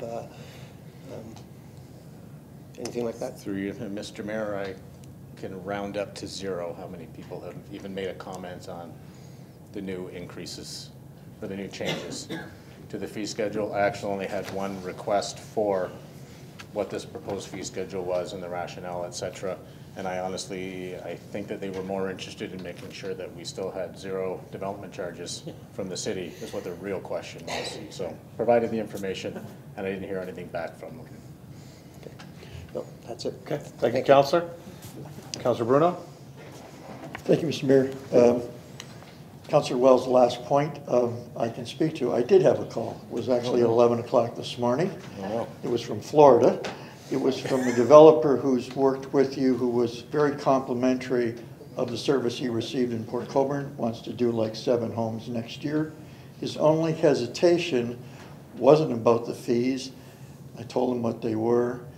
His concern is that you've got somebody there. So it's interesting to me that the builder's concern wasn't the fees, there was enough horsepower there to be out there on site. So he very much understood the predicament that you described, Todd, in the budget conversations about the sparsity of part-time help and not having enough help if you're on vacation. And to quote him, one of his trades says, if you're going to do Port Colborne next year, I'm debating as a subcontractor because I want to make sure that when I'm ready, the building department is ready to come out. So I think that's a testament to you being proactive with getting enough help for the developers, because for them, time is money, as you all know, in the middle of construction season. So again, he was very complimentary and was fine with the fee review and what they may be, because for him it was all about service. So a testament to you in the department. The question I had was along that line from his comments to me was, as a small municipality, it's often difficult for you to guess when you go from 12 to 40 houses, as well as from 40 to maybe 25 houses. And so I was more concerned that at about 2%, that if you experience a lull, your eye might be more on the finance, which is important. But it seems to me that we've done a lot to encourage development with the DC charge holiday, and I'd hate to fall short on delivery after having a great policy.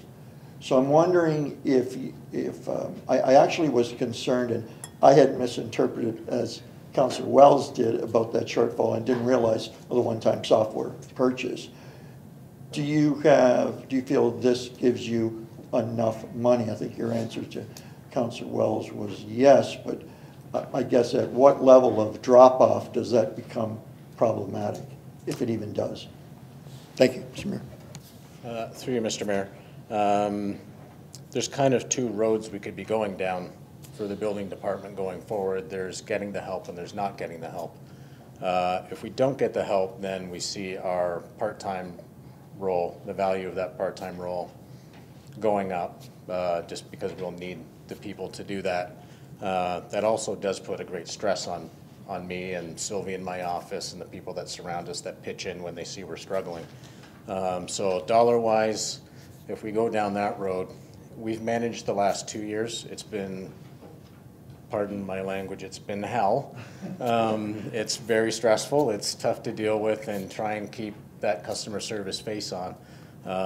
It's really not a solution for years forward to be doing that. Going down the other road, and I mentioned it in the budget meeting the other day, that hiring that staffer, that extra staff person, that even though we would share them with bylaw, that would put us into the red. That would put us into the negative line item between revenues and expenditures. There's just not enough revenue to cover that extra body. We do it because we want to provide the service. The safeguard there is that my need from that person for building, if it eases off, there's always a great demand in bylaw to pick up the slack, which would be that person's natural other course. It's not as though, you know, I'm slow on building, go learn something in bylaw so that you can help them because I don't need you. They're already doing all of that. It'll just be a transition. If it ends up that we went from 12 houses a year to 41 to 81 somehow, we'll be thankful to have that second person. Going from 41 to 81, to me, because I've thought about this, if we did see a great influx going the other way, that probably means we've had a builder roll into town that's going to do 20 houses in a row or 40 houses in a row, or 100 houses somewhere. There's an economy of scale in doing 100 production houses versus doing 41. Half of those are people that are building their own house for themselves, which is very time consuming for me, versus somebody who's managing the project. I go do foundation inspection, I'll do 5 in a day because it's 1, 2, 3, 4, 5. There's an economy of scale there. So like I say, if we can stick on the one side, the dollars do probably look a little better in the end, but it's really taxing on us. we hire that extra staffer. I was trying to be forthright in our budget meeting. That does put us in the red. But I also will say, I was prepared for the question, how do we compare with the rest of the region for fees? We're still pretty close to the middle or just under the middle. That tells me that if we wanted to, if we've got the volume to support it, maybe we don't belong in the middle anymore. Maybe we belong not at the top, but higher than the middle. And there's probably room in there for development in this city to absorb those extra costs. Because if we've got the volume to support it, then the dollars should be there to support it too. That's for you to decide, not me. But that would be my response to that. Okay, Councillor, thank you. Thank you very much. Councillor Beauregard, then Councillor Bodnar. Through you, Mr. Mayor, to talk. In your report, you say that the third-party review of applications are undertaken at the discretion of the chief building official, so that would be yourself. And my question to you, well, my concern is a little bit about accountability. How can we be sure that a consultant is hired only for those particular projects that you mentioned, like a parking garage, a condo, or any major project of that size? Through you, Mr. Mayor, is the question, how do we know who we're going to use, or how do we know that consultant is the right choice? That is the second one. Okay, so third-party review for engineers. I don't know if we have any engineers in the room. Engineers don't like to have their work looked at. There's very few consulting firms that offer that service to do that third-party review because they're reviewing their peers' work. It's like a teacher taking your papers and remarking all of your papers just to be sure that you mark them correctly. It's kind of like that, only there's a little bit more at stake professionally for those guys. There's most of the municipalities in the region, there's one firm, I should say there's two, but mostly there's one firm in Toronto, and I can't remember, I should have wrote it down. There's a name of this firm that's generally relied on to do these reviews. And it's one guy at this firm that does these reviews. Okay, Councillor. Thank you. Councillor Bodnar. Thank you, Mr. Mayor. Through you to Todd, just because we've been talking about development charges being waived, did the building department get any money from the development charges that we waived? And is this the reason you have to increase fees? Just because the public, I think, may be confused about what goes where. Through you, Mr. Mayor. Looking at how there's a formula that you're probably aware of where those fees break down to be distributed amongst the city. I don't believe there's a line item in there for the building division. Right. I think that's important for the public to know. So they go to the library, they go to parks, they go to different things like that. So correct. It wasn't because we dropped the development charges that now you're in need of money. Not at all. All right. Thank you. Councillor. Okay, having been moved and seconded, all those in favor? Oh, sorry, I apologize. I do have to ask for oral presentations and or questions from the public, which there aren't anybody here to ask those questions. So seeing that there are none. There are no closing remarks, correct, Todd? No closing remarks? Okay, thank you. All those in favor? Opposed, that's carried. Thank you. Item number 2, we have a mover, Councillor Beauregard.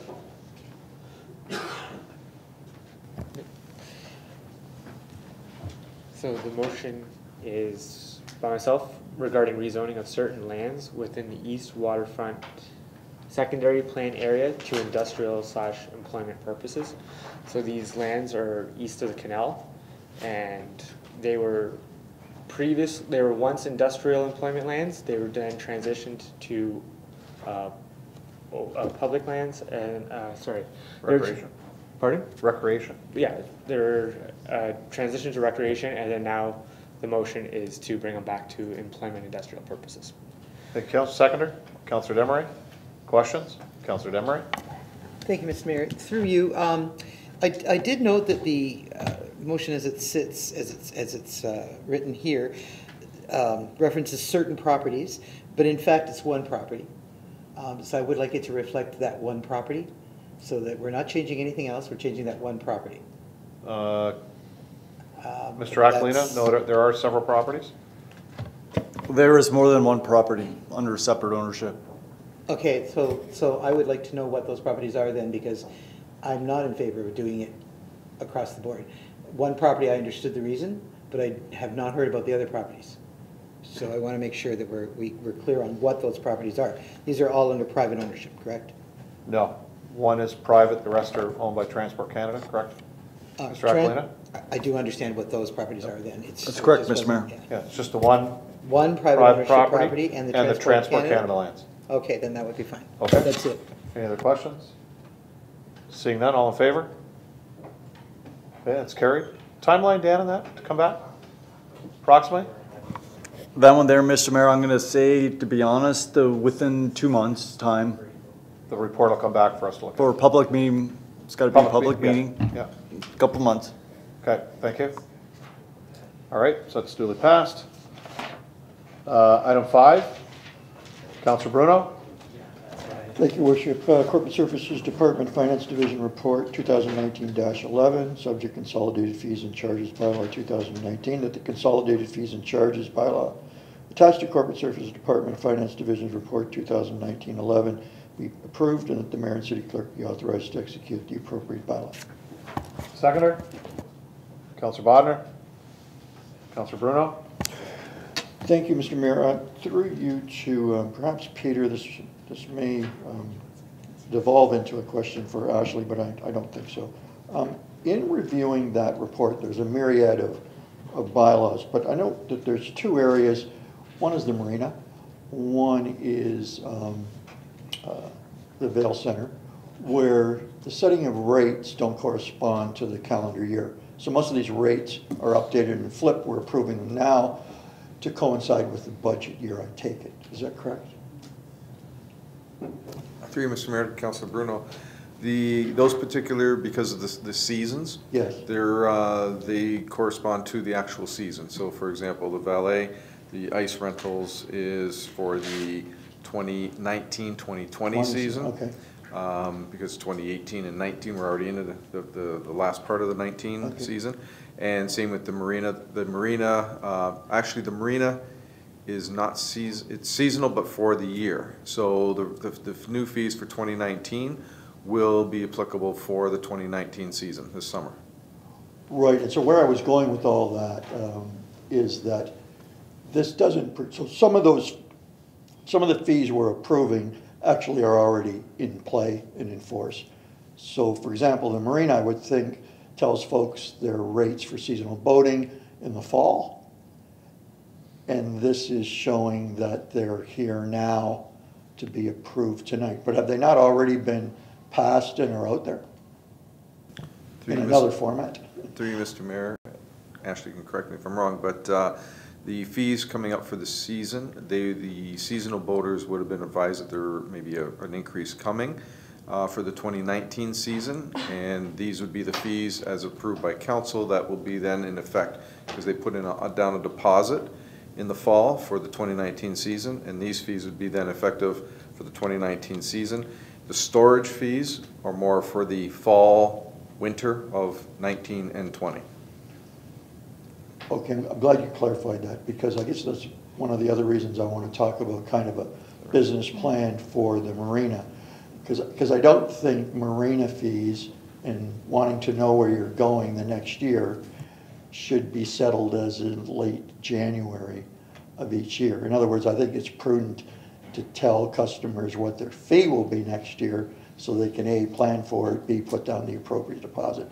But I can take that up at another moment. I just wanted to confirm that these fees don't all start January 1st, even though they're being approved tonight for 2019. Okay. Thank you, Mr. Thank you, Councillor. Councillor Desmarais. Thank you, Mr. Mayor. Through you, to staff regarding application for hearings. When we look at the fees that are set for various hearings to occur, whether that be property standards appeal, whether it be the muzzle appeal, councillors and members of the public are committee members who are asked to convene those hearings. Those members are paid for those hearings. the payment, I understand, comes out of the fee that is charged for the hearing, is that correct? Peter? Through Mr. Mayor, a portion of it, I don't think it's a full cost recovery for the hearings, but yes, it would be, that would be part and parcel of that. Okay, then I would just like to clarify a situation, or have a situation clarified. It has occurred in the past where there have been two, muzzle appeal hearings in one evening. We had sat and heard both of those. We're paid twice, and then we're told we were paid twice in error because we should have only been paid for one of the hearings, for the one sitting, rather than for the two separate hearings. In every other case, there's only one hearing, one case heard on an evening. So you're just paid once, and that was fine. But my concern was, if we're charging the applicant to pay for that hearing, is, you know, obviously their application fee pays us to sit, then why aren't we returning the fees if our pay was taken back? The city took ours back for that night. So is it that the committee members are paid for each individual case, and that's how it goes? Or is it that the committee members are paid for the date, the one date that they sit on, no matter how many cases they hear, and then all of those applications should be adjusted as to the fees, because why should somebody pay for something they're not getting? So that's my question. How do we want to deal with that in the future? Mr. Sinaz?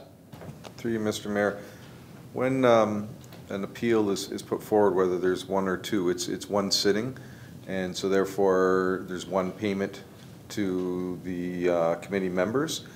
You have to also remember that there's a number of costs that are involved that are actually the staff costs for putting out the agendas, for getting hold of the different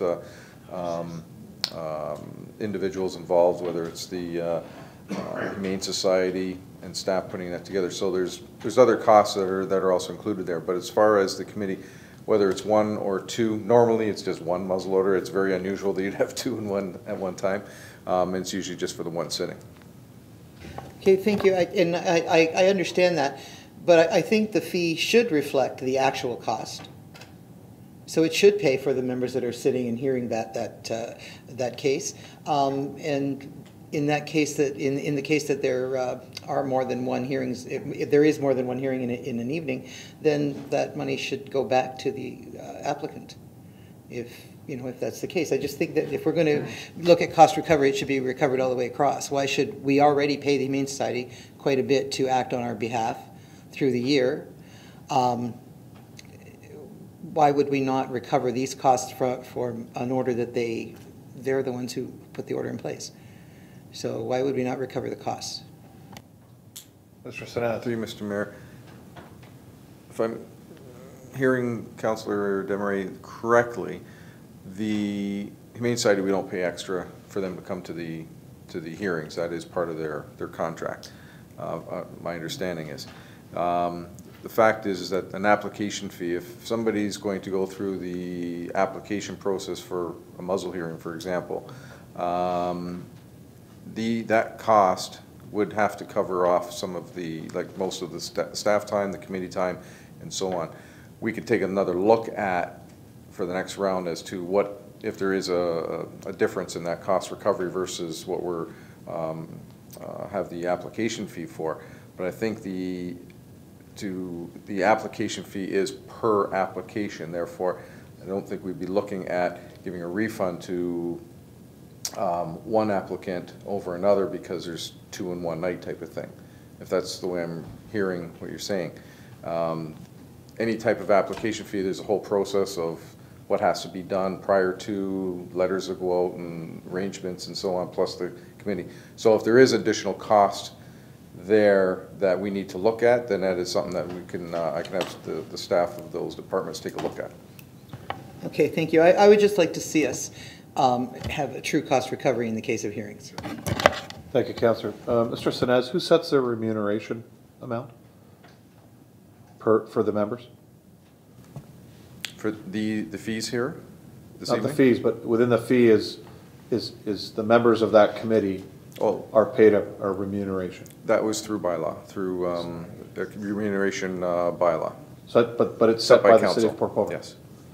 So you previously said that if there was one hearing in a night, there's actually a loss to the city based on cost to the city, including remuneration. Was that correct, what you said? I think what I said, Mr. Mayor, is that if there's more than one applicant being heard in one evening for, let's say, a muzzle order, the bylaw just states that committee receives X number of dollars per hearing. So per. No, I understand that. Yeah. But if there's only one hearing, Yep. does the fee pay for all the staff time and remuneration of the members of that committee? That I think we can probably go back to looking at the actual cost of who does what and how, and we can revisit that to make sure that it is covering our cost. And if we need to do a revision, we can bring that back to council. Okay. The only reason I bring that up is, there are other committees within the city where you'll go out, and there's been nights for committee of adjustment where we've had 2 applications and you can be in and out in 15 minutes. There's other nights you can have 3 or 4 applications and you're here till 11 o'clock. Your remuneration is the same, so in essence, if you average it out through the year, hopefully everything is paid for. Mm-hmm. So, well, I understand that, but if you've got a multiple night, the fee is the fee is the fee. But if you've got another night where there's one and you're actually losing money on it, if you've got an average throughout the year, you should be fine. I mean, but if you're not covering that one event or one application in that one evening, then the fee's got to go up. So if it's $100 and you're only charging 75, it should be 100. So we may have to revisit that. Yeah. Okay, thank you, Councillor. I had Councillor Beauregard. Through you, Mr. Mayor, to Ms. Gregg. I noticed that the Nickel Beach fees have gone up substantially compared to all other facilities. When I looked at all the other facilities, there's been some gradual increases, but the Nickel Beach fees have gone up, in some cases doubled. And I'm just curious as to why that is, and what will the people that go to Nickel Beach be getting in return for these fees? Ms. Gregg? Thank you, and through you, Mr. Mayor. It's been several years since the fees at the beach were reviewed and increased.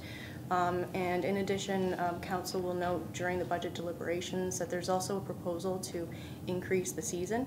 So we'll be increasing, for example, this past season we had a very nice fall, and so our intention is to have the beach open for longer periods of time, which means that we also incur additional costs with regard to garbage collection, and staffing and so forth. Okay.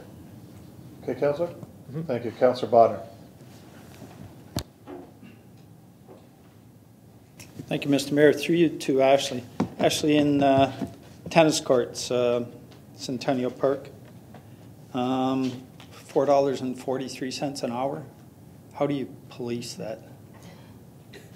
Like, give me, is it locked? It's been a few years since I played tennis, and I just used to play down there. I have my own tennis net we used to take down and string up. But are the nets there all the time, ready to go? Thank you. Through you, Mr. Mayor. At this point in time, the main use is through the tennis club, and so staff has actually been taking a look at doing sort of a self-serve and play potentially, where individuals, the City of St. Catharines has a similar program where you deposit a certain amount of money and a gate unlocks and you're able to self-serve in order to get access to the tennis courts. So that's something that staff have been taking a look at.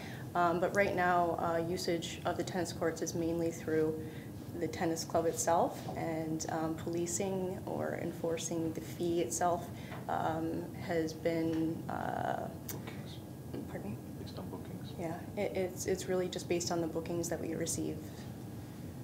Okay. Councillor? And on that, in Centennial, there's also a volleyball court there. Just a sand court in the old baseball diamond. Do you have the net up all the time, and how does that work? Yes, during the summer, sorry, and I neglected to respond to that other portion of your question, Councillor Bodnar. Yes, during the summer season, the nets are available. So again, we're charging $9.74 an hour.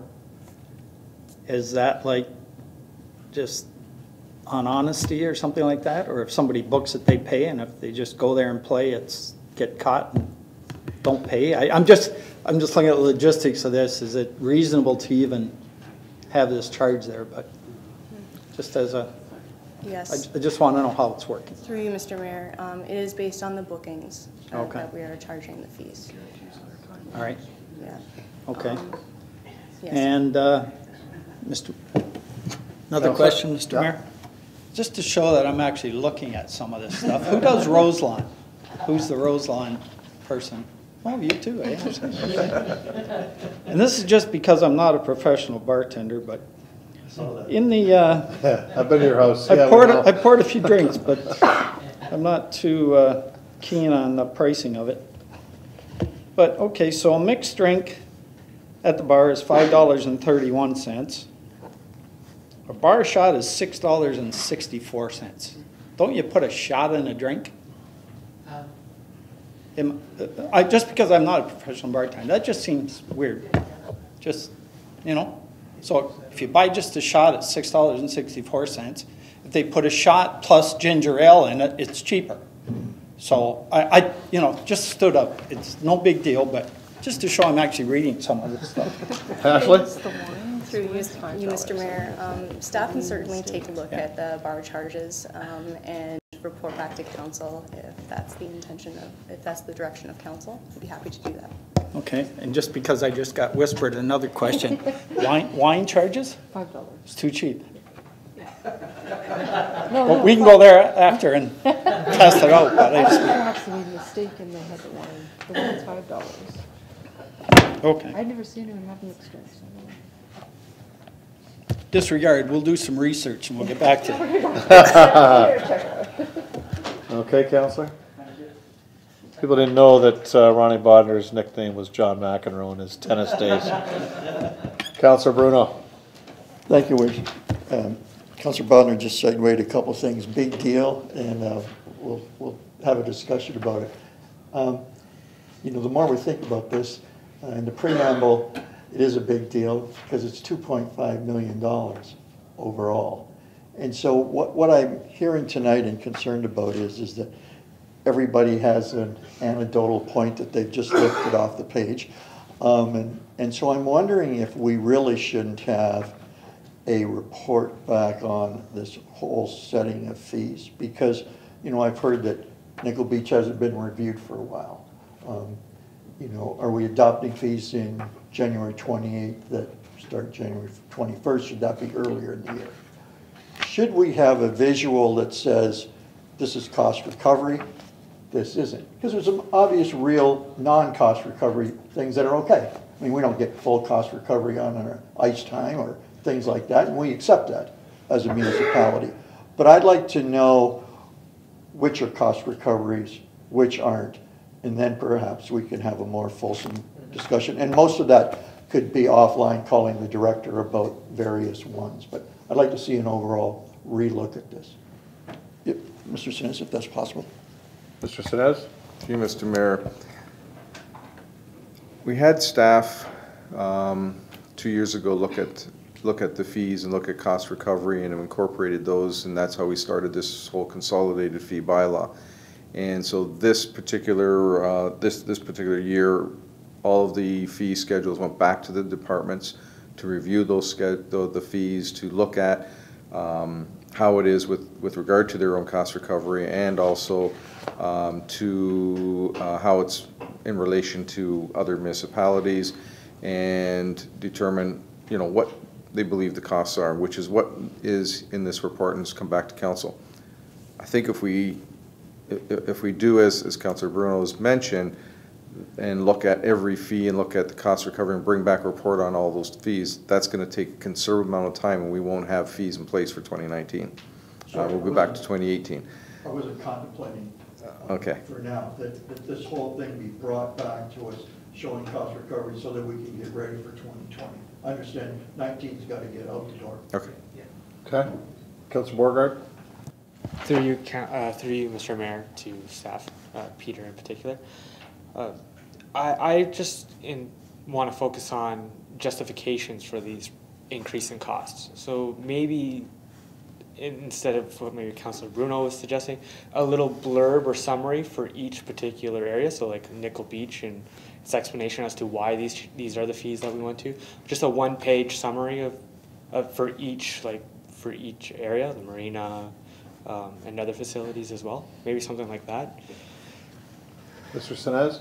Through you, Mr. Mayor, definitely that's something that I can ask the departments to just do a little synopsis of the reason for the increase, and we can have that then circulated to council.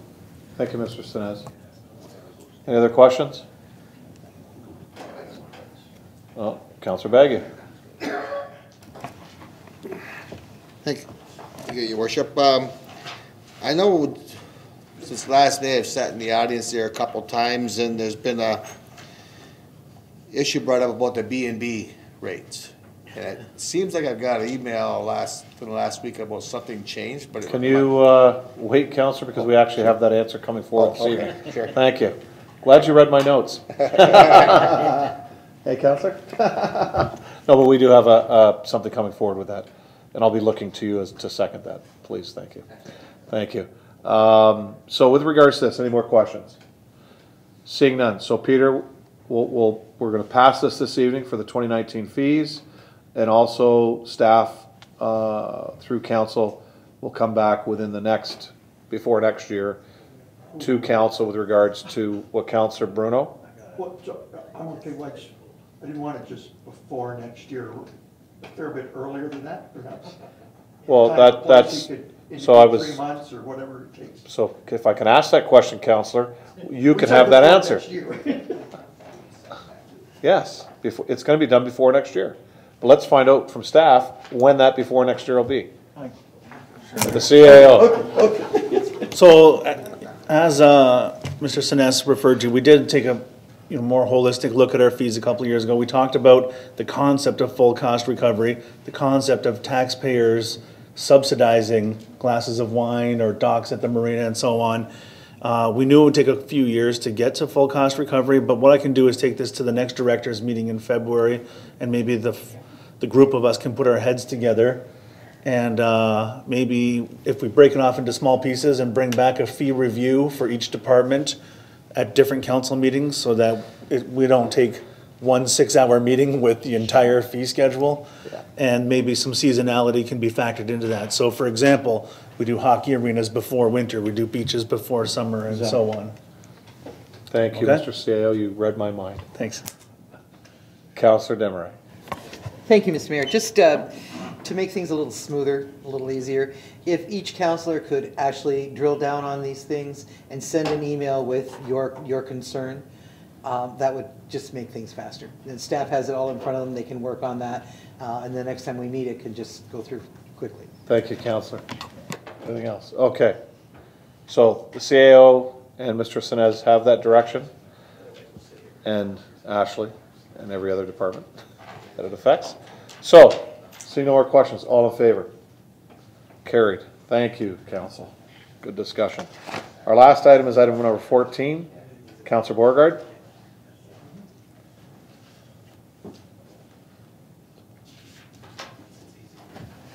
Yeah, so item 14 is the City of St. Catharines regarding plastic straw and plastic stir stick ban in city facilities.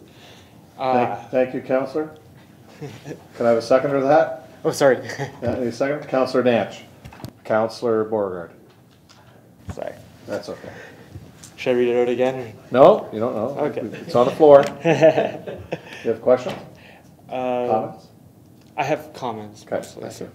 Yeah, I was listening to 6:10 a.m. when this was actually occurring when this was going through in the city of St. Catharines, and I remember the speaker, I'm not sure if it was councillor or the mayor at the time, but was discussing about the reason why they ended up doing this or bringing this forward was because they saw a picture of an animal or some sort having a straw, and it has been killing animals, and it has been something that's been an issue across the world, and I think it's a small way in which the city could play a part in an environmental capacity, and I seriously consider that this would be an interesting issue to take up and maybe to follow the steps of St. Catharines. And Yeah, I'm open for discussion. Staff have any comments to that? Ashley? Thank you, through you, Mr. Mayor. Yes, I think if it would be the will of council to provide direction to staff in order to provide us with an opportunity to take a look at implementation measures at municipal facilities, particularly also events that the department organizes, as well as to review compliance with the Accessibility for Ontarians with Disabilities Act, and perhaps then we could prepare a report for council's consideration. Okay. Okay. Councillor? Yes, and I would just like to, that would be a great idea as well, and on top of that, to refer the item to the Environmental Advisory Committee for their consideration as well. Yep. Okay, thank you. Councillor Demery, you're all set? That was what I was going to say. Thank you, Councillor. Any more questions? Moved and seconded. All those in favor? That's carried. Thank you, Council.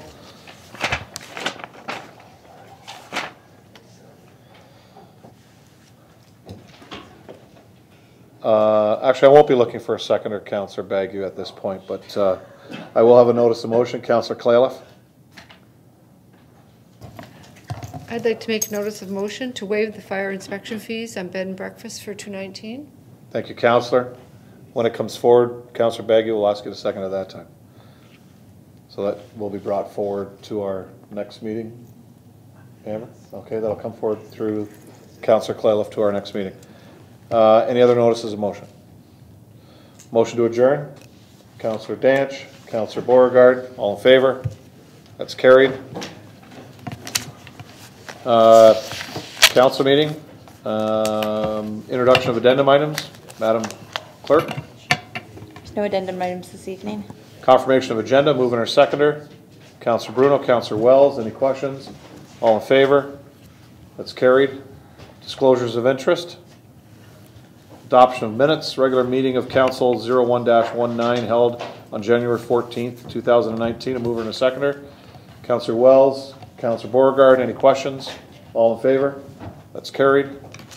Any items determining separate discussion? All those in favor of all those items not requiring separate discussion, mover and seconder. Councillor Desmarais, Councillor Clayliff. Any questions? All in favor? That's carried. Consideration, we've done that. Proclamations. We have two proclamations this evening. I'll do them in block. First proclamation is Eating Disorder Awareness Week from February 1st to 7th, 2019. And the second proclamation is the Air Race Week, June 19th to 24th, 2019. Mover and seconder for those proclamations, Councillor Bruno, Councillor Desmarais. Any questions? All those in favor? That's carried. No minutes, boards, or commissions. Consideration of bylaws. Madam Clerk. 3 bylaws this evening. 6638-02-19, being a bylaw to establish fees and charges for various services, and to repeal bylaw 6558-13-18. 6639-03-19, being a bylaw to amend bylaw number 89-2000, being a bylaw to regulating traffic and parking on city roads. And then lastly, bylaw 6640-04-19, being a bylaw to adopt, ratify, and confirm the proceedings of council of the Corporation of the City of Port Colborne at its regular meeting on January 28th, 2019. Thank you, Madam Clerk. Mover and a seconder. Councillor Bruno, Councillor Desmarais. Any questions? All in favor? That's carried. Mover to adjourn. Councillor Danch. Councillor Desmarais. Any questions? All in favor? Well, that is carried. Good meeting, members of council. Thank you, staff. Yeah. Well, I got to play hockey, so I was moving along. He's already done it. He already did it. No, the chief and Bill, they already did it. Well, what the problem is,